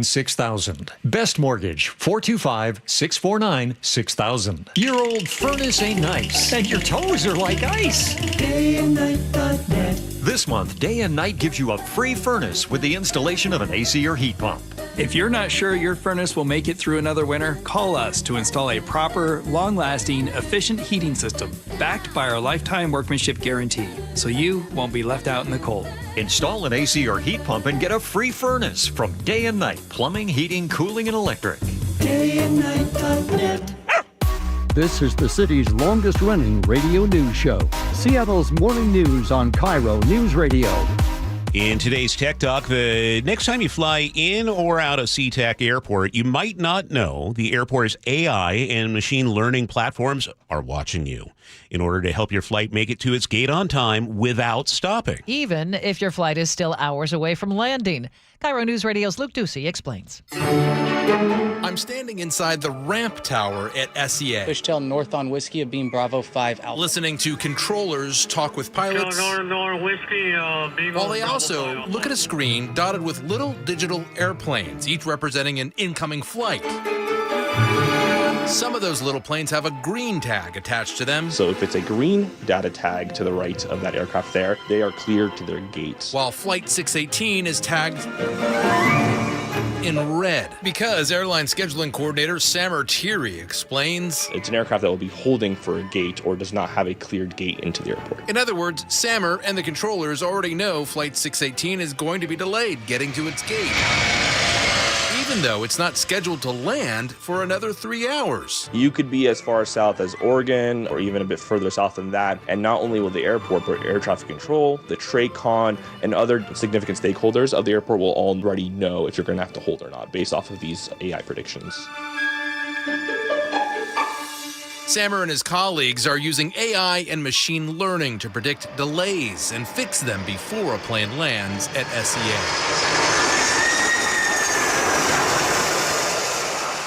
Using cameras at each gate, they record and measure 36 different actions ground crews take. Chalking the wheels, offloading, onloading passengers, luggage, cargo, animals, refueling, restocking, and much more. They can also track birds and vehicles and detect any debris on the runway. Then mix all of that new data with historical data and which airline they're talking about. And from there, aggregate when the aircraft will be off of the gate for the incoming aircraft. It really is mind-blowing stuff.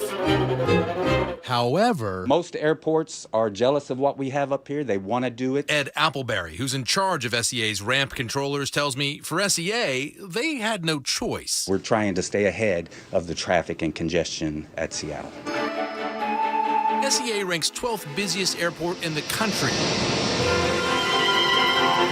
and dead last among all medium and large hub airports. 53, yes, so you're going to be number 1 into 88. For surface area. There's just not a lot of room for the number of planes. Back to Flight 618, it's on final approach to land, but another plane is still blocking its gate. Machine learning tools instantly predict the delay, giving ramp controllers and the airline time to act. The airline pulls back the skybridge and attaches a tug while waiting. Moments later, AI updates everyone. Delta 2878, Seattle ramp taxi straight ahead to Park, Bravo 5. Clearing them to send Flight 618 in. By the time it arrives, the delayed plane is gone. Our motto is the safe, orderly, and expeditious flow of traffic. And with AI and machine learning, SEA is hitting those goals faster than ever before. It feels like every time we talk to an aircraft, we can do a little extra work, a little extra coordination, and find a way to be more efficient and save them 2 or 3 minutes of taxi time. That's what we like to do. Now, SeaTech was the first airport to use their AI platform to help streamline planes getting to and from their gates. Now, airports around the world travel to SeaTech to learn how to use it. Being used in some of the largest airports in the world, including Toronto, JFK, Berlin, and Rome. Pretty cool. It's 8:53. Time for traffic once again. Here's Sully. Well, we might have a little glimmer of hope when it comes to the closure of Highway 18.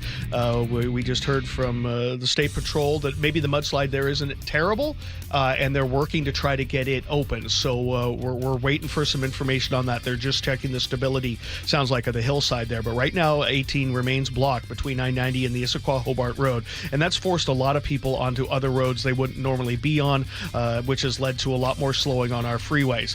Now, to our one big crash that we are still dealing with at this point. It's a fatal crash investigation involving a semi and a car, northbound 167, right at Highway 18. Only the express toll lane is open, but it's $0 to get around this. But we have a pretty sizable backup there, and it extends all the way up through about 277 there. So plan on about an hour and a half drive from Puyallup up into Renton. Good luck getting through Traffic Ave in Sumner. We have a lot of heavy water from the Puyallup River now over 410 there as you go through Traffic Ave and try to get over to 167. I'm not sure why they haven't closed that yet because I've just seen some video there, but either way, backups in both directions of 410. Northbound I-5 continues to struggle. Not only is the HOV lane blocked right at the new 509 Expressway, the 509 Expressway off-ramp is also blocked for a mudslide. Hour and 40 minutes, hour and 45 minutes, Federal Way to Seattle. Coming down from the north end, a lot of mudslides and flooding in and around the Snohomish area. As well through Duval and Fall City, and so we have a lot of road closures there, but the freeway's not bad. About an hour and 5 minutes from Linwood to Seattle or Bellevue, so pretty good until you get to the split. KIRO News Radio Real-Time Traffic, I'm Chris Sullivan. We expect to have rain die off later this morning and into the afternoon. Just a few sprinkles the next couple of days, but the flood danger continues. Keep with KIRO News Radio throughout the morning, including the G and Ursula show. They want to know what it's like where you are. 888-973-5476. $5,000. That's the average amount of money people in the U.S. are now spending on gas in a year. $5,000. That's crazy. If you drive, you have to download Upside, the free app that gives you cash back every time you get gas. That's right. You can earn real cash back with Upside just by buying the gas you're already buying. You can literally start earning cash back today. I use Upside every time I fill up, and I've already made around $200-300. You're putting gas in your car anyway. Why not get real cash back? If you like free money, download Upside. I'm saving the cash I earn from using Upside to help pay for a vacation later this year. Download the free Upside app now to earn cash back every time you buy gas. Use promo code POWER to get an extra 25 cents per gallon on your first tank. You can cash out anytime right to your bank, PayPal, or a gift card for Amazon and other brands. Just download the free Upside app and use promo code POWER for a 25 cents per gallon bonus on your first tank. That's code POWER for a 25 cents per gallon bonus. KIRO FM and HD1 Tacoma, Seattle. The Pacific Northwest is the perfect backdrop for the holiday season. JP Pendergast with Pendergast Law reminds us that the roadways don't always agree. It's that combination of additional travel, changes in routine, and winter weather that make this the most dangerous time of the year to be behind the wheel. Any safety tips to help commuters keep the holidays joyful? The number one cause of accidents remains distracted driving, even during the holidays. So store that cell phone in a place that eliminates temptation. It's imperative we set the example for our teens. Also, be aware of abrupt changes in the weather and prepare for it. Sometimes it's as simple as allowing additional distance for following or stopping. Lastly, make sure your vehicle is properly maintained for winter. That includes four-wheel drive and chains when required at the pass. Please follow these safety precautions from my good friends at Pendergast Law and keep you and your neighbors safe this holiday season. Happy holidays from all of us at Pendergast Law. That's PendergastLaw.com. Hi, this is Keith Dashafi, owner of Pella Windows and Doors of Western Washington. This holiday season, give your home the gift it's been waiting for. Beautiful new windows and doors from Pella, making your home brighter, cozier, and more energy efficient for the year ahead. Right now, enjoy 40% off qualifying installs or 24 months of zero interest with equal payments. Premium products, expert installation, and service that feels like family. It's why homeowners across the Northwest trust Pella. Visit PellaPNW.com to schedule your in-home consultation today. Comcast Business is celebrating the holidays by giving your business the $1,000 holiday bonus when you switch to a gig speed internet package. Just imagine the thousands of possibilities of a $1,000 prepaid card. Like possibility number 12, the new laptop for the office Holiday Hero. Or possibility number 108, smart speakers to deck those hallways. Or possibility number 192, new equipment for the new year. Or possibility number 555, Bluetooth holiday lights for office decor. Switch to Comcast Business, designed for 100% reliability with business internet and wireless connect, plus advanced cybersecurity, and now get the $1,000 holiday bonus. Comcast Business, powering possibilities. Ends 12/14/25. New customers only with 2-year agreement. Requires qualifying gig package. Other restrictions apply. Hey, how's your money situation? Are you ready for retirement? Well, if you want to know what the pros are doing to make wealth multiply and retire like royalty, then you need to listen to this show, Sound Path Through Retirement, with Ben Koval and Matt Leibarger. Get your money right and tune in every weekend, Saturdays at 10 a.m. and noon on KIRO Newsradio 97.3 FM. Hey, it's Brock Heward. My family did it, and it saved us thousands. You got to do it. Take the First Mark Insurance Challenge. It's free. See how much First Mark can save you and how much better coverage you can get. They work for you. Go to firstmarkinsurance.com. Your best source for local news. KIRO News Radio. KIRO FM.